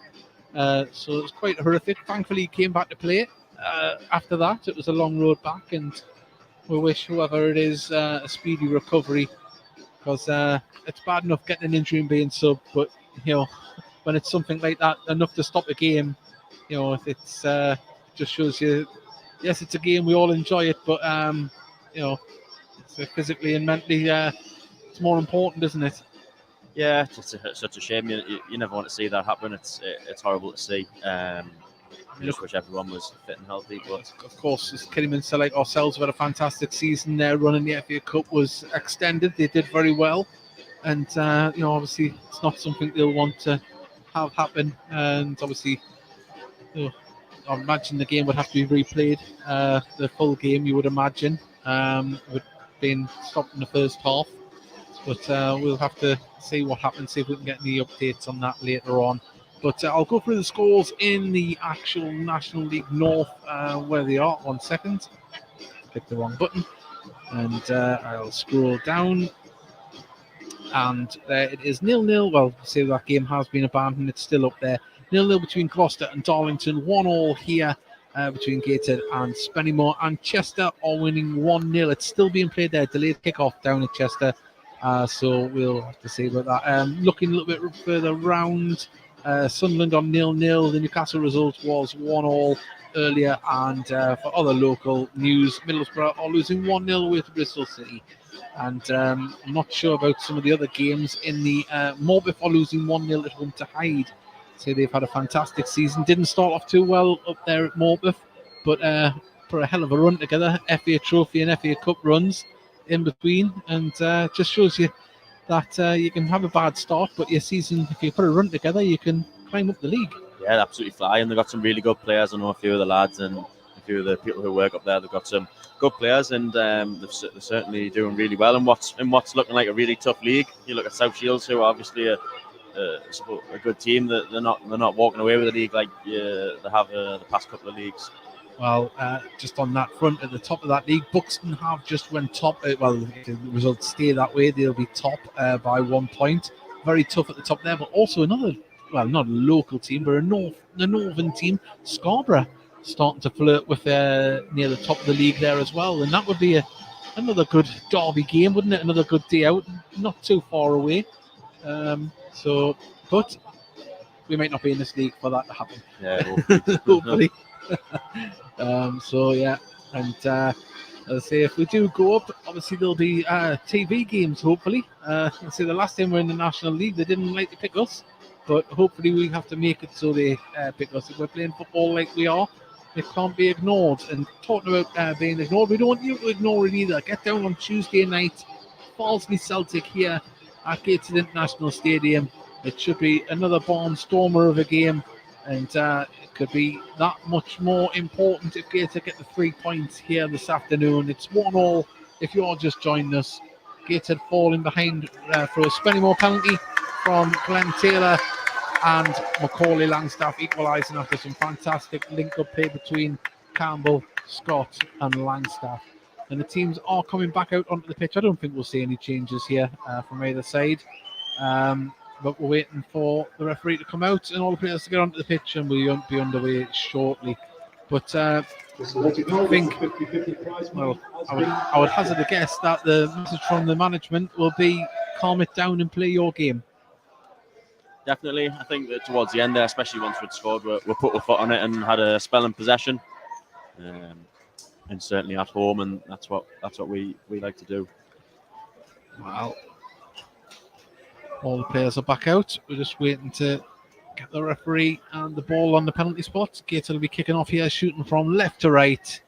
And they'll have the sun in their eyes as they run into the box here. Most of the pitch, I'd say 75% of the pitch now is covered in the shadow of the Tyne Weir stand. But above us, blue skies, just a couple of clouds. It's a little bit of a nip in the air here. It's getting a little bit cold after half time, but hopefully the team can grind this one out, because it's going to be a tough one. Spennymoor, they're not going to give any yards away in this game. And we're underway as Bailey dinks the ball over the top for Kedwin Scott, beaten in the air as Taylor nods the ball down. Ramshaw, Moke gets the ball up. Nicholson fires it back up towards Curtis and Tate, and the keeper has to come out and head that one out there. Not the best communication between the goalkeeper and his two defenders, but Curtis can now clear this one skyward over the halfway line as Tinkler gets a header off the side of his head and out it goes for a throw in front of the dugout. The Spennymoor dugout.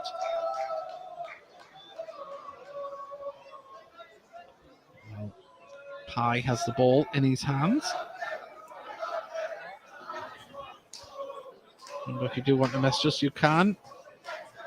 There's a few people who've done. Dave Allen, he's put, enjoyed the first half commentary. Well done, lads. Hoping to see Wardy back playing soon.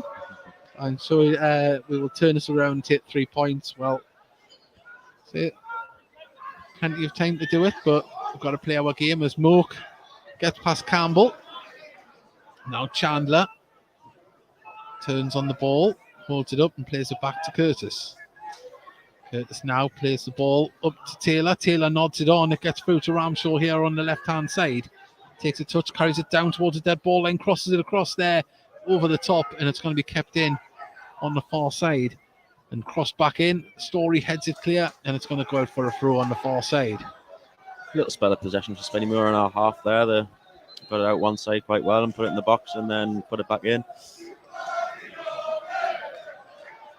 Well, wait for this throw to be taken.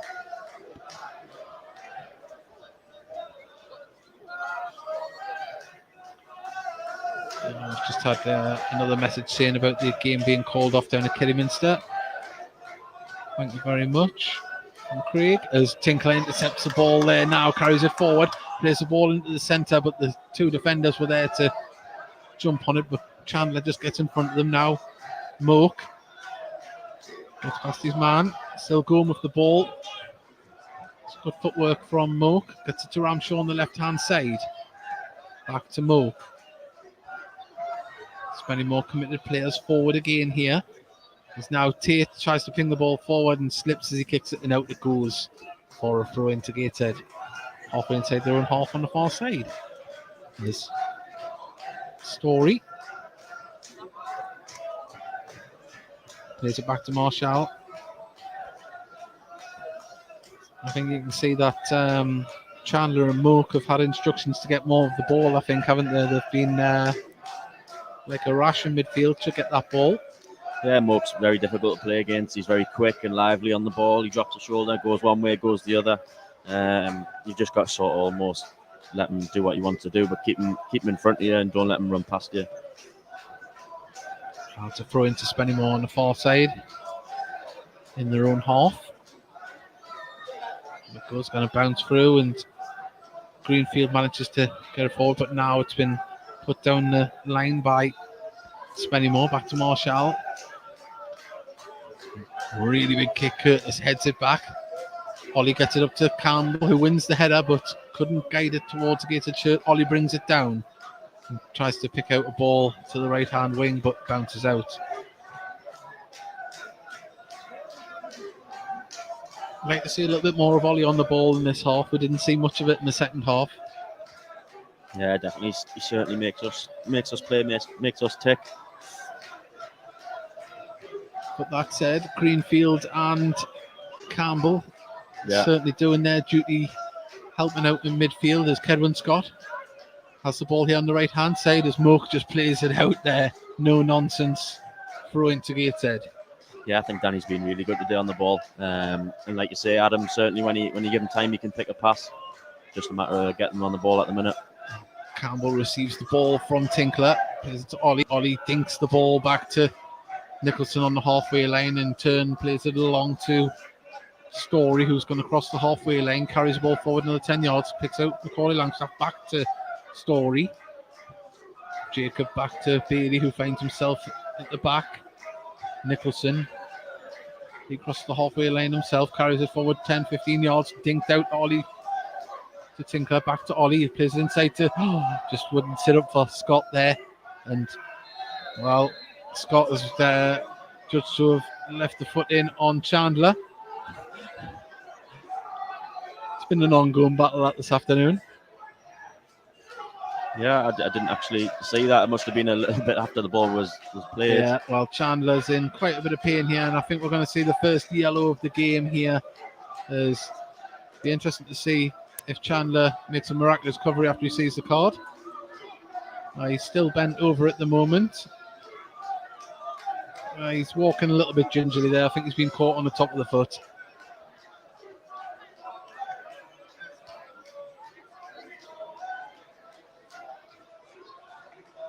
Well, Spennymoor, goalkeeper going to take this, and have committed a lot of people forward here. Spennymoor. I think Taylor will be the target, or Ramshaw, as the ball's pumped up. Tinkler wins the ball, nods it back. Ollie nods it on again, and Gateshead need to pick up the second ball as they win the ball in midfield, but lose it again to Mook. Mook. And Gateshead, Story driving forward to try and win the ball. And Gateshead having to defend as Ramshaw. And the linesman changes his mind, so does the referee. And the ball's quickly played down the line to Hall. Hall down towards the dead ball, cuts inside, plays the ball into the box, and hook clear by Langstaff, only as far as Chandler, who goes for glory. And it skims off Marshall's fingers. And out it goes for a corner there. I don't understand when the ball goes out right in front of the linesman and the referee decides to overrule the linesman. You'd think you would go with the man whose eyes were closer, but...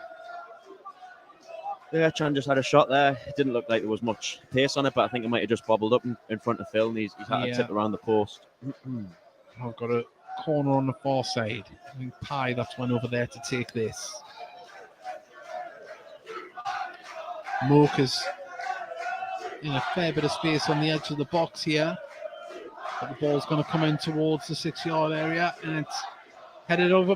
Hits the bar from Tate. And Marshall was having to stretch there.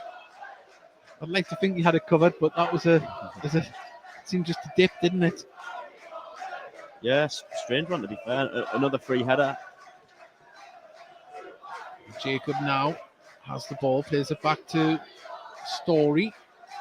Certainly with the height across their team, they are very dangerous on set pieces. You can see why they like to put it really close to the goalkeeper as well, but nice ball forward. Campbell, can he get the ball into the box? He can. There's going to be a shot there. A hook clear. Only as far as Greenfield. Can he get a shot off? Lays it sensibly to Campbell. Campbell now puts a ball into the box. It's going to fall. Oh, I thought it was going to fall to Jacob, but he's going to chase that ball down and keep it in. Now Bailey has the ball. Sustained pressure from Gateshead. Nicholson. Campbell turns, plays the ball to Ollie. Ollie's holding it up, does well. Doesn't manage to pick up his shirt now. Spennymoor trying to now comes off a Spennymoor shirt this time for a Gateshead throw. I've been impressed with Jordan Furless, so I've called him Hall a couple of times. I didn't realise. You should have corrected us, Dan. You should have corrected us. No, he's lively. He's a lively player. Yeah. No excuses. I've got the team sheet in front of us. They do look very similar. Yeah. It's not the easiest numbers to pick out, though, is it? The yellow, the white on the yellow shirt. And Tinkler picks up on the right hand touch line. Ball's going to bounce out for a throw to Gateshead. We want to take it quickly, and he's got it to Ollie in the box. Thinks it to Campbell. Campbell drives forward. Still going with the ball. Goes for a curling shot.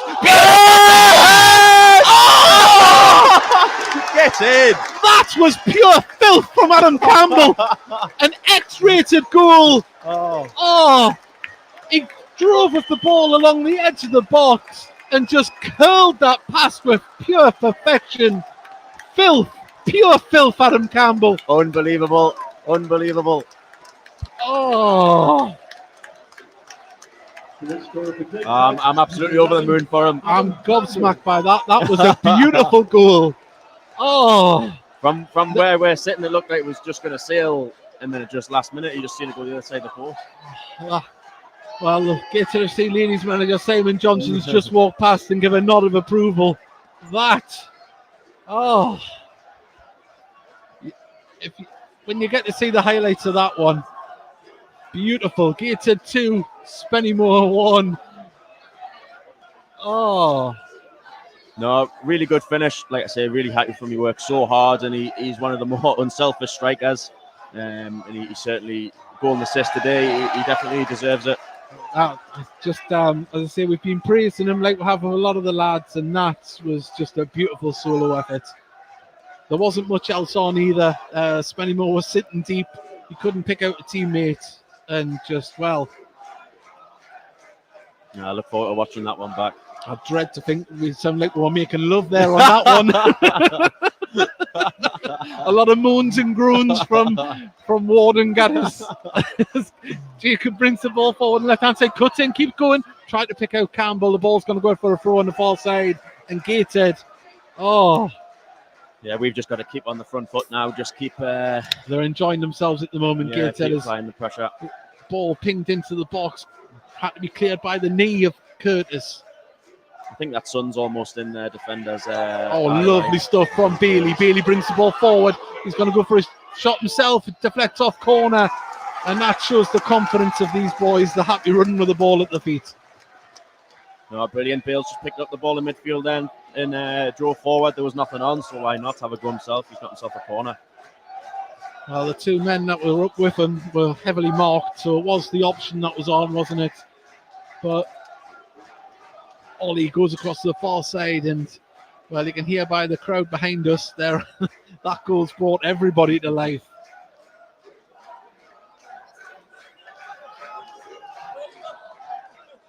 Short one to Campbell. He's got space and he's dispossessed, and the ball is going to go for another corner. It's kept in. Haven't we throw into Gateshead on? Oh no, come off the Gateshead player. Yeah, a little worked one there.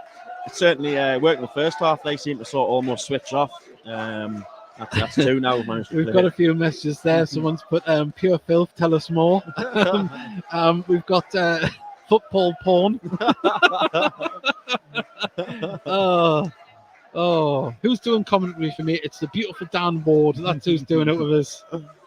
I dread to think if anyone makes a video of us two groaning.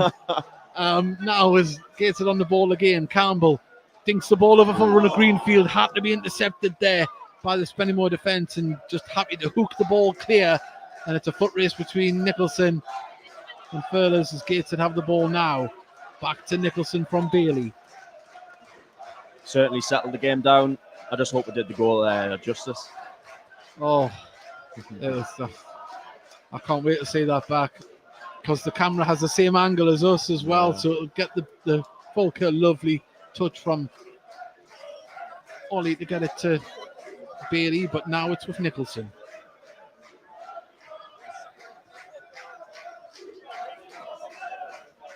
Gateshead. Just to pass the ball about as Campbell is on it.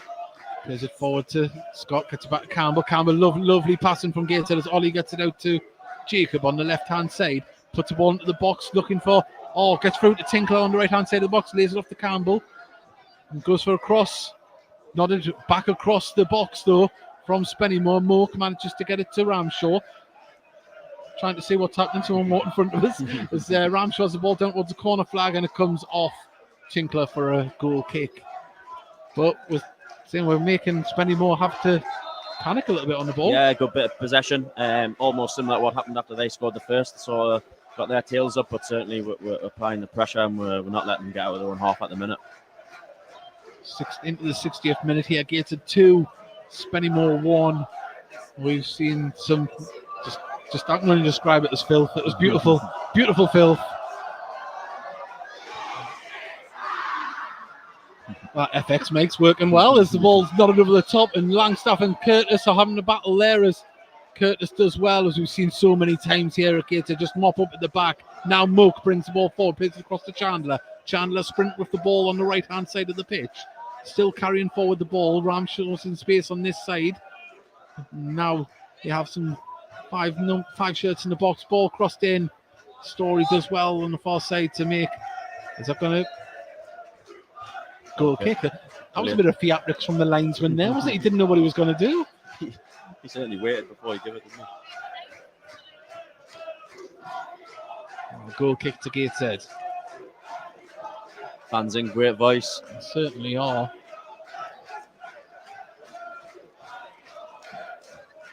Now it's passed out to Matty Jacob on loan from Hull all season. And we may have seen as well earlier today, Taylor Charter's loan has been extended to the end of the season on loan from Carlisle, the youngster that's impressed so far in his initial month run. Lovely ball through to Kedwin Scott. Gives it to Ollie on the right-hand side, plays it into the box. Tate, his first touch wasn't the greatest, hooks it clear, but it goes more up in the air. Bit of a panic in the box, nodded clear. Now Jacob can pick up the ball on the left-hand side. Chandler was just in there just to intercept that ball. Now Chandler is going to play it down the line. Nice turn. That's from Hall on the far side. Now Mook has the ball in the centre of the pitch.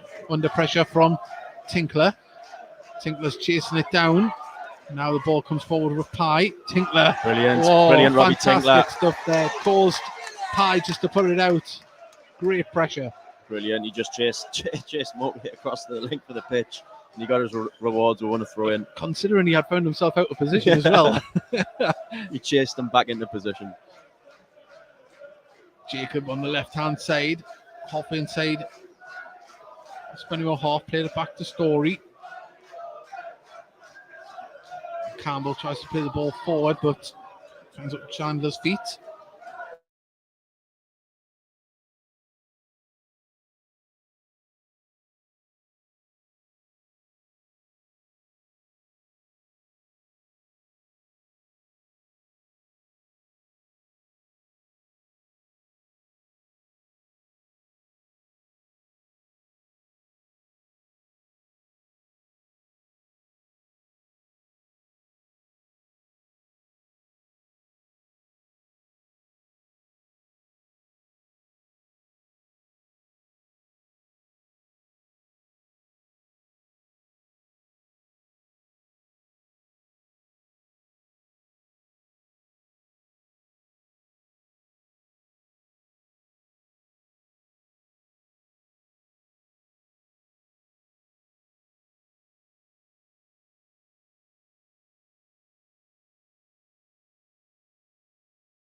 And we're back. Sorry about that. We don't know what happened. We are back. If anyone could let us know if you can hear us, we're back underway. Sorry about that. Dan will tell you by the panic on my face.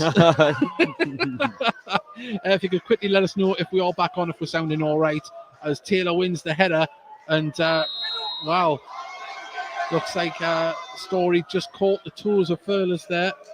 If anyone could let us know if we are back on, please send us a message. Free kick to Spennymoor here. We're back. Yeah, we're all right. Sorry about that. Technical issue. At least the broadcast didn't stop there. That's quite handy, wasn't it? And we've got a free kick here to Spennymoor. It's about 20, 25 yards out here. Maybe a bit more. It's on the left-hand side of the D. Taylor stands over the ball. Yeah, I think the Wall are just going to have to... No, they're going with no wall. Are they? Well, Two-man I wall. don't know. See, I would have thought you would have liked Taylor on the end of a free kick, but or the in the box to pick up the scraps. But Yeah, I've seen Tails just blasted from here. I think we were just going to almost let them have a free shot without a proper wall. Now we've got a little three-man wall. I'm guessing that's up to Phil, really. well, Ramshaw's in space here on the left-hand side. Tinkler's there as half going to cover it. There's Taylor goes for the shot, goes about 5 yards wide. Thank you to everyone that sent in a message to say that we're back loud and clear. Apologies about that. We haven't a clue what happened. But it is still Gateshead 2, Spennymoor 1, 65 minutes gone here. About to go into the 66 minutes. Yeah, I didn't want to say it before he took it, but I've seen against Alfred. Oh, Marshall with a poor clearance there, and Ramshaw has the ball on the left-hand side. Cut into the middle. Can you get a shot off over the bar? Taylor really should have hit the target there, but Gateshead let off the hook. I think Just we definitely got lucky there. Yeah. You don't want him getting a shot off in the box. But it just shows that they are very dangerous. We've got to be careful. We can't get carried away. Certainly are. Well, now Gateshead drive forward with the ball. They get the back through. Bailey.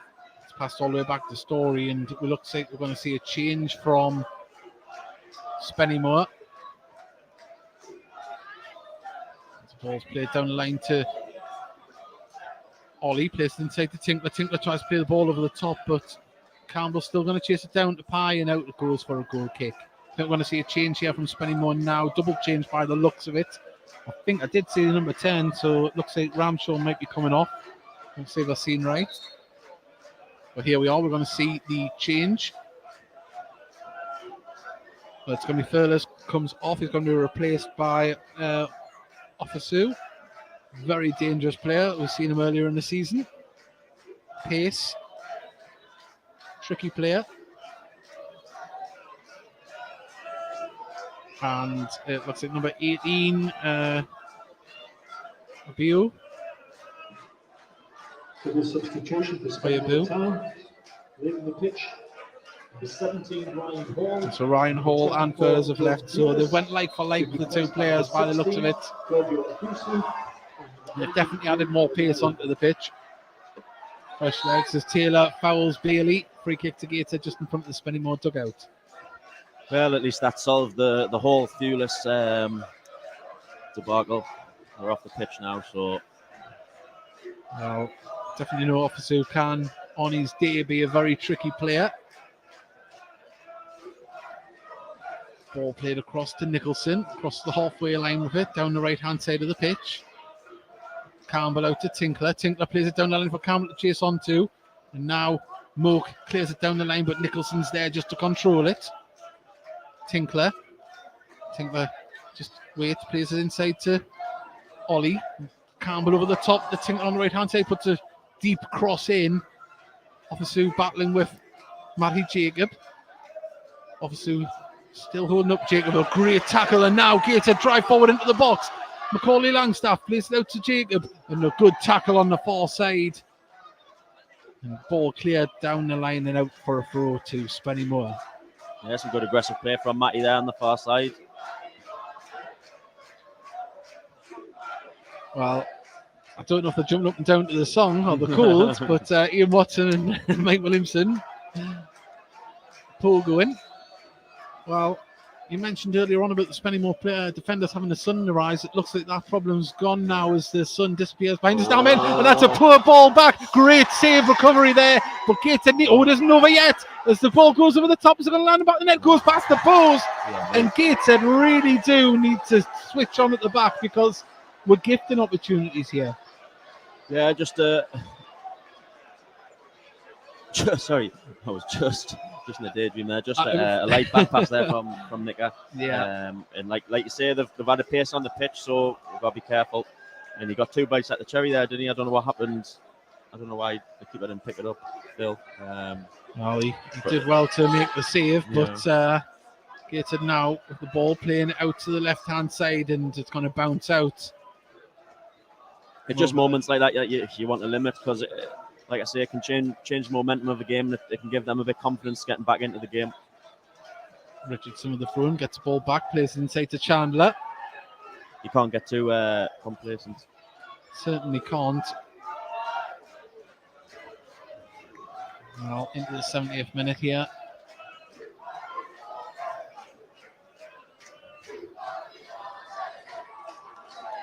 Well, we've seen a few subs going to warm down the touchline there for Gateshead. There's Pammy, Charters and Magnate.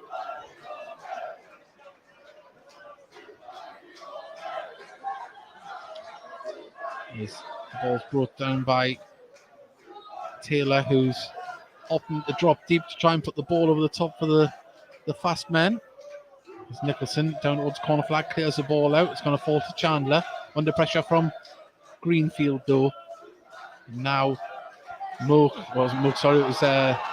Oibu on the far side. Yeah, some nice feet there from him. Just inviting the tackle in, didn't he? Yeah. Well, this is another set piece here from Spennymoor to a couple of yards out from the corner of the box on the far side. As Pye comes over to take this one. Officer's over there as well.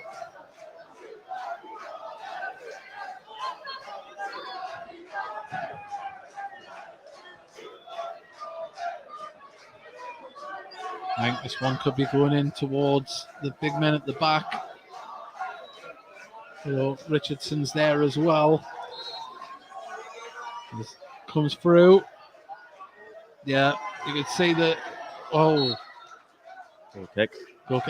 He's very slow with that flag on the foot. He puts it up and then doesn't know where he's going to point it at the corner flag or the 6-yard box. You could see Tate was directing that one towards him, wasn't he, from the free kick taker. Tinks has done well because it's obviously going to be tough for him to win the header against Tate, but he's put him off and he's just managed to slice it. Well, Tate wins the header up towards Taylor, who nods it up for Officer to run on to on the far side, keeps it in. Got quick feet, tries to get past Story. Story does well. Greenfield now can clear the ball up the pitch, but Scott is going to be having to do wonders up there by himself against 3 defenders when the ball's coming up to him. Chandler plays it off Sue. Back to Chandler. Played and saved by Richardson. Chandler was bursting through, and now Gateshead can break on the far side as Macaulay Langstaff has to check his run, turn back on himself. Yeah, this is where we just need to get up the pitch. And now Jacob gives it to Story. Story plays it across to Nicholson. There's movement in front of him. Campbell's the target. Can he get past Tate? Does well. Tate turns and it isn't Tate, sorry, that's Pye. Nodded on by Bailey. Pye nods it out for a throw into Gateshead just past the dugout here on our right hand side.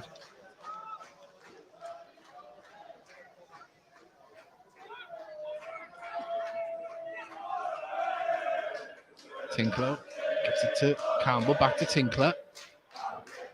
Passes it back to Campbell, back to Tinkler here. Nice turn from Kedwin Scott down here on the right hand side. He's twisting and turning, trying to get past Pye. holding his man off. It's a battle down there at the corner flag. Turns his man. He's being pushed down there by the and referee eventually gives it. Eventually. He's done very well there, kids. As much as he does throw himself on the floor, he is a strong boy when he wants to be. He's dug his feet in there and, he's rolled the defender twice and he's done well to win a free kick. I'm surprised the linesman didn't flag earlier because he had his arm on his shoulder.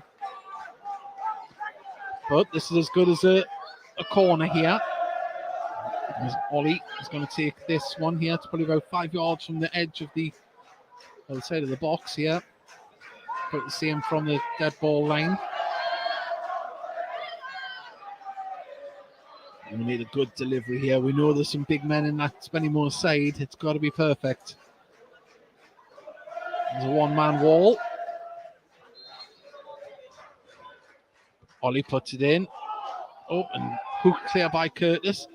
McCall Langstaff brings it down. Can he get the shot? Oh, just past the post. But he showed great control to bring it down. Just couldn't find the back of the net. Yeah, he's done really well to put the ball out there and then get a quick second touch to get away from the defender, but just dragged it wide of the post on that occasion. Goal kick taken. Bailey nods it forward. Can Langstaff get there in front of Richardson? He can't. Ball's going to go all the way through, and thought that may have been left for the goalkeeper, but now Spennymoor try and build again as Richardson brings the ball forward to the right back. Laid it off. Jacob does well, but it falls to the feet of Chandler. Moke in midfield. Tries to turn Ollie. Ollie's sticking to him like glue. Now the ball's played over the top. It's a good run, but lovely interception from Lewis Story. And well, that is... Well, Curtis wrestled Scott, and he says no! He wrestled him, he had the shirt off his back. Well, I'd like to see the referee really get a hold of it before something silly happens. Mm-hmm. Ball into the box. Taylor gets a header off, and well, you just expected that to land into the side net in there, didn't you? In the back of the net. Yeah, we've got to be careful. He certainly had a few free headers and a couple of shots tails, and he's obviously very dangerous. If anyone could just let us know if we're still on. I don't know if we went off again there. I got a notification on my screen. It says that we're still broadcasting. But if you are still with us, 76 minutes, about to go into 77. Gateshead 2, Spennymoor 1. Still says we've got listeners, so hopefully glitches in the system. There's Tinkler puts the ball on for Kedwin Scott. Oh, and well, Tate did enough to block him from having a proper shot there. Yeah, he's took the shot on early. I think he almost went to lob the keeper, but he didn't get the height he needed. Obviously, a lovely tackle from Matty Jacob on the far side. Yeah, we're still here loud and clear. Thank you very much for your messages. Yeah, Matty's just stopping their winger get going, and really I think that's probably the best thing to do as well.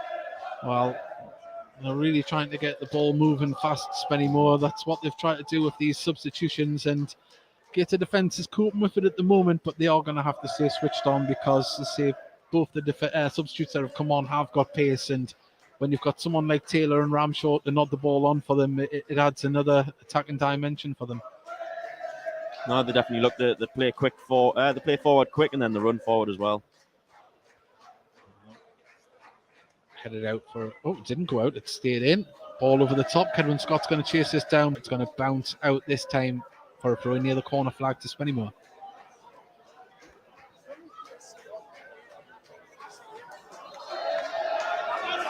Our referee wants to take it a bit further back.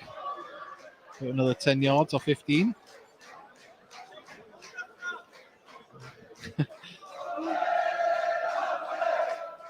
We're about to have the throw now.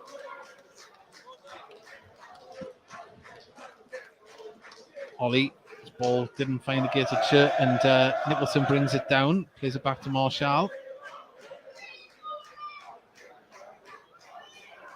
Nicholson finds Tinkler on the right-hand side. Back to Nicholson. Gateshead just happy in possession. Crossfield ball for Matty Jacob. Lovely dink down to Greenfield. Back to Story. Gateshead letting the ball do the work at the moment as Macaulay Langstaff's drops deep to get involved. Now the ball through to Greenfield. Lays it off to Ollie. Ollie through to Scott. No, he tried to lay it off to Greenfield. If it had come off, that would have been another beautiful passage of play. But Spennymoor cleared the ball through Richardson up towards Taylor. Taylor lost in the air that time to Story. Now the ball's back with Nicholson. Yeah, Louis done really well there. Yeah, and I hope Matty Jacobs all right there. I think he hurt his arm when he went down. Took a knock. He's all right though, he's back up.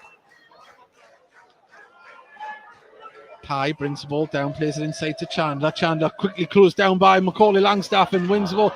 The ball to Kedwin Scott. He just wasn't expecting it there. Ball down the line to Oibiu. Crossfield ball now. Spennymoor still in possession. Is trying to build something as Tate found himself forward. He was like a right winger there, wasn't he?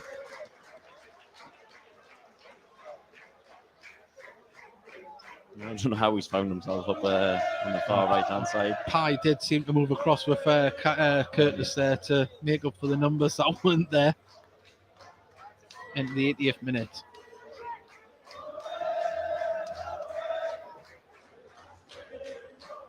Gateshead in front, but not across the finish line yet.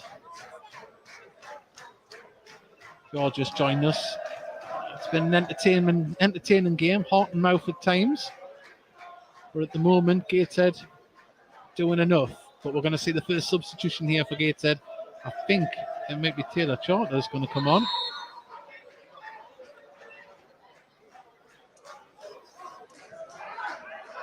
That's the throw in taken by Pye.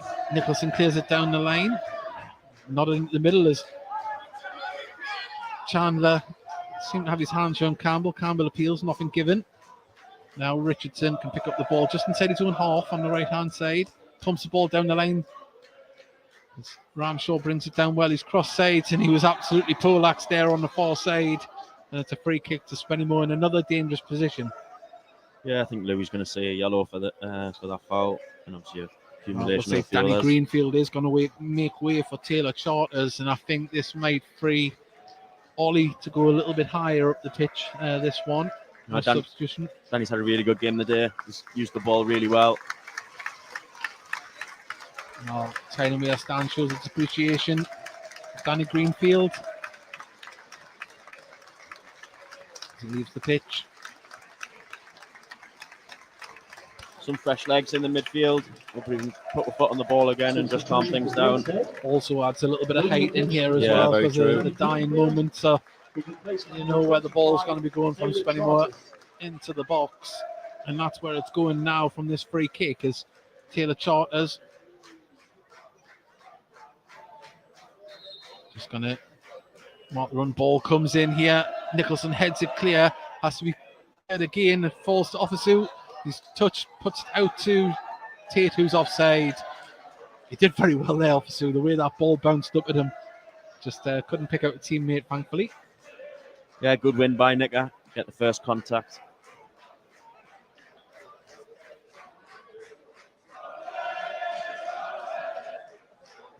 Just to repeat that Gateshead substitution, leaving the pitch number 8, Danny Greenfield, being replaced by number 25, Taylor Charters. You would hazard there's about 10 or 11 minutes left. We've added on time.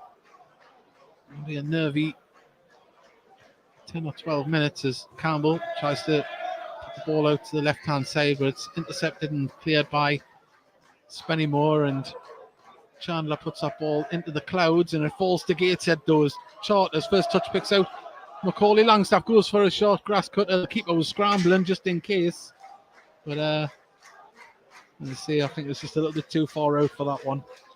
Yeah, there was quite a few men around him. I think he just wanted to get a shot off. It's been a bit scrappy, the game.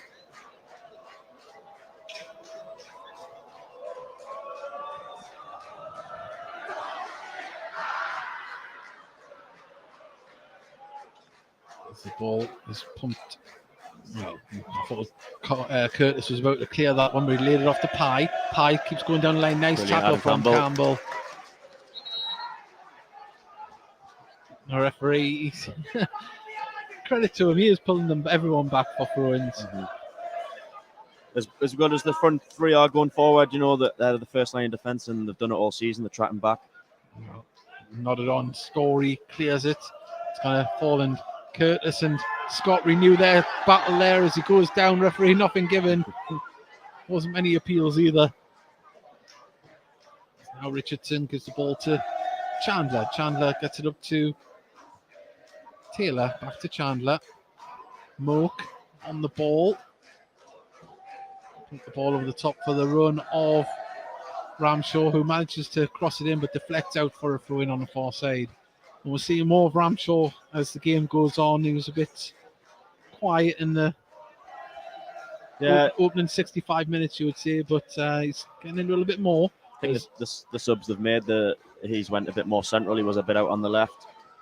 Oh, lovely stop. And there's a foul as Curtis brings down Kedwin Scott. Well, the linesman was right there.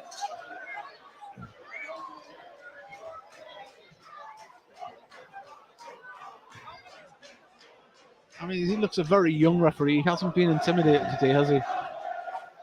No, he stuck with his decisions. Ked's eventually won one there. He tried to buy a few. He eventually got one. I would agree with that one. It did. Yeah. Definitely.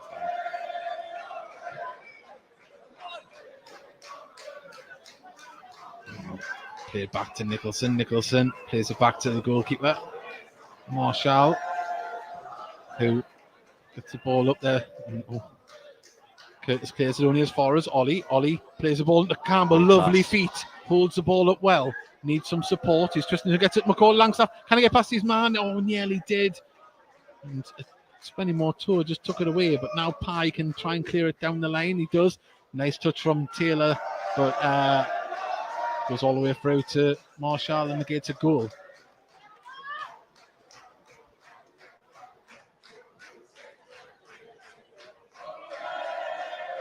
Well, at the moment, Spennymoor are pushing to get back into it, and let's hope Gateshead can stand firm. Nothing silly.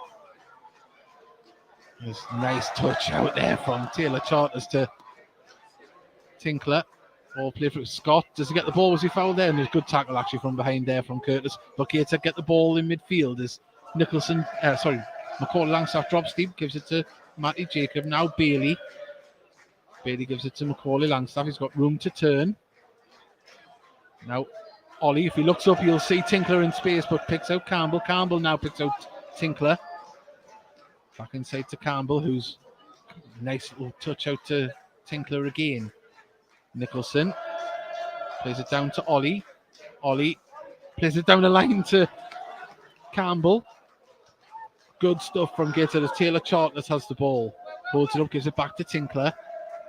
Sitting deep or Spennymoor here. Ball down towards it. Oh, is that a corner? Play. It is. That was lovely stuff. Chasing down balls that, wasn't really going anywhere, that one, but we've got a corner from it. Yeah, just 1 and 2 touch. Keep it moving. Don't let them get near it. Obviously runs the clock down as well. Number 11, Adam Campbell. Adam Campbell's been given man of the match there. I'd agree with that. When you can produce filth like that, you'll get man of the match. As Ollie goes a grass cutter. Oh, another corner there. That was good stuff. But it's been a nice mix and match of corners today. I say you're going to have to change it up with the aerial battle that you've got with the Spennymoor defenders. Another sub for Spennymoor, is it? I think it is, and it looks like it's number 20, Frank Mulhern, who was interestingly advertised on Twitter for transfers. The ball comes in. Oh, it was Bailey that was coming in there. Gateshead need to win this header. Oh, it's a back header from Nicholson. It's now a view. Oh, can Gateshead offer soon now on the ball, edge of the box. As he's been pushed wide, central goes for the shot. Straight into Marshall's hands and goes down and holds it. But it's just been some unfortunate touches from the defenders today at times, hasn't it? It just skimmed off his head. I mean, he obviously didn't try to backhead it, but it just skimmed off the back of his crown, didn't it? I think it's one of them where if you asked him to do that again, he probably couldn't. Well, Marshall with some nice. You can't have a substitute if the ball isn't out of play, son. The Spennymoor benches. Now they've got the substitution. Now Chandler comes off. Mulhern comes on. Another striker coming on.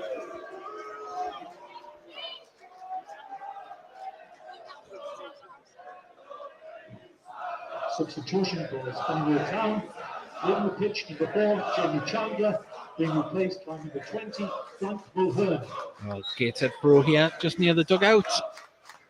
Campbell receives it, back to Tinkler. Tinkler, oh, lovely feet. I sent Ramshaw the wrong way, but now Moak has the ball. Passed it back. Oh, Tate, under pressure. His turn was just as good and placed out to Richardson. Ramshaw dropping deep to get involved, and Gateshead making Spennymoor pass the ball back to the keeper, who clears it up the pitch. Bailey wins the header but couldn't direct it towards a black and white shirt, but Taylor Charters was closing down. Offisu gets past Ollie, still driving with the ball. He's got Pye here, but he tried to pick him out. Campbell was there. Lovely stuff, just gives it back to Marshall, and the ball over the top. Tate will win that all day, and the ball with Richardson on the far side, back with Ramshaw. Ramshaw tries to pick out Glenn Taylor, he does. Gated defence can just hook that one away. We're into the 90th minute here. We're about to go into added on time. We can see in front of us how many minutes is going to be added on. Someone's got the remote. We're waiting for it. Well, we're into added on time. We haven't seen exactly how long it is. I think it's 5 minutes of added on time. Oh, I don't know. He did change it. Mark Walton's teasing we're here. Is that 4 or 5? Well, he shows it across to the far side. We'll see here. We're definitely into the first minute of it. 4 minutes. We've got about 3.5 minutes remaining here. Gateshead 2, Spennymoor 1. As the ball is played down the left-hand wing and out to go for a throw on the far side to Spennymoor. Back with the Spennymoor goalkeeper. Takes a touch, plays it back out. Tate carries the ball forward down the line. Pumps it right up looking for Taylor. Taylor wins the header. But Jacob was there just to get it away. But it falls to a Ramshaw in the centre circle. Drives forward with the ball. Tries to ping the ball out. But Kedwin Scott's going to be able to lose ball. Nice touch to Taylor Charters. Now Owen Bailey. Gateshead just not committing too many men forward. But Pye does well to get in front of Campbell, but Campbell wins the ball back, drives forward the ball. It's 2-on-1. They've got a lot of players back now. He plays it across here. Taylor Charters is coming in. A touch had to get there, but Macaulay Langstaff is going to keep this in on the far side. We've got about 2 minutes remain here, maybe less, as Ollie has the ball. Oh, lovely from that's current in the middle. Oh, just cut just behind Kedwin Scott, and the ball. Nice stuff there. No nonsense from Owen Bailey. Puts the ball out on the far side for a throw-in. And Gateshead are going to make one final substitution. I think Connor Panny is going to be coming on to wind down the clock here as the ball's played forward. Story brings it down well, and he's going to clear this just down the pitch. Anywhere will do. It's a throw-in on the halfway line, but the referee, has he seen it? He didn't. He has now. No? Let's see the play continues as Gateshead want to make this substitution. As Spennymoor will look to get this ball forward, as now Curtis brings the ball forward, just crosses the halfway line, left-hand side of the pitch, gives it to Offisu. Offisu now has the ball, cuts in, gets past Ollie. He's got space, but can he pick somebody out? And he slipped, and the ball's going to get to Pye, though, down on the dead ball line, crosses this one in, and the keeper plucks that out the air. And he's in no rush to get up here. We might not even get this substitution. Is the ref going to? Well, he's wanting them to take his time here. Ball still in play. As Marshall launches the ball up the pitch. It's going to nod it down by Curtis. Hooked over the shoulder of Moak. Taylor brings the ball down. Picks out Mulhern. Mulhern tries to play it through. Story with a crucial interception. Offside flag goes up anyway. And here we go. This is the substitution. Connor Panny is going to be coming on, and he replaces number 19, Kedwin Scott. he's had a battle on his hands today, Kedwin, but he was involved in the goal. And, well, they say sometimes it's not all about scoring goals up there, is it? No, he certainly played his part. Connor Panny comes in to shore up the midfield for the dying moment here. As Gateshead look as though they're going to run out 2-1 winners, but we'll see how long the referee's still got on that watch. Yeah, some deserved minutes for Panny. Scored a couple of goals midweek for England schools, so it's good to see. Marshall's going to get a yellow card here. No, it's not his fault. The line was told to bring it back. No. The linesman could say that it wasn't. Thank you all for your attendance today. I missed the attendance there because of that, but great crowd nonetheless as the ball, Pye nods it clear. Panny gets his first touch with a header back up towards Pye. Nods it in. It's going to be brought down or nodded on by Bailey. Ollie, a nice touch. Ball to Macaulay Langstaff. He's going to take this to the corner flag, surely. Yes, he is. Intelligent play. Holding it up. He's got Pye all over his back. He'll not be bothered. I had Pye all down my front before the game. Different type. Ollie doesn't keep it in to throw into Spennymoor, and surely the full-time whistle will come soon as it's played across to the right-hand side of the pitch. And now Spennymoor get lots of men forward. They play the ball down the line for Mulhern to chase onto. He's got Story for company on the far side. Plays it across to Obioro, the substitute. Can he get a shot off? It's Pye is going to. Can he keep this in? He can't. And surely this is the last passage of play here in this match. Gateshead can go 3 points clear when that full-time whistle go.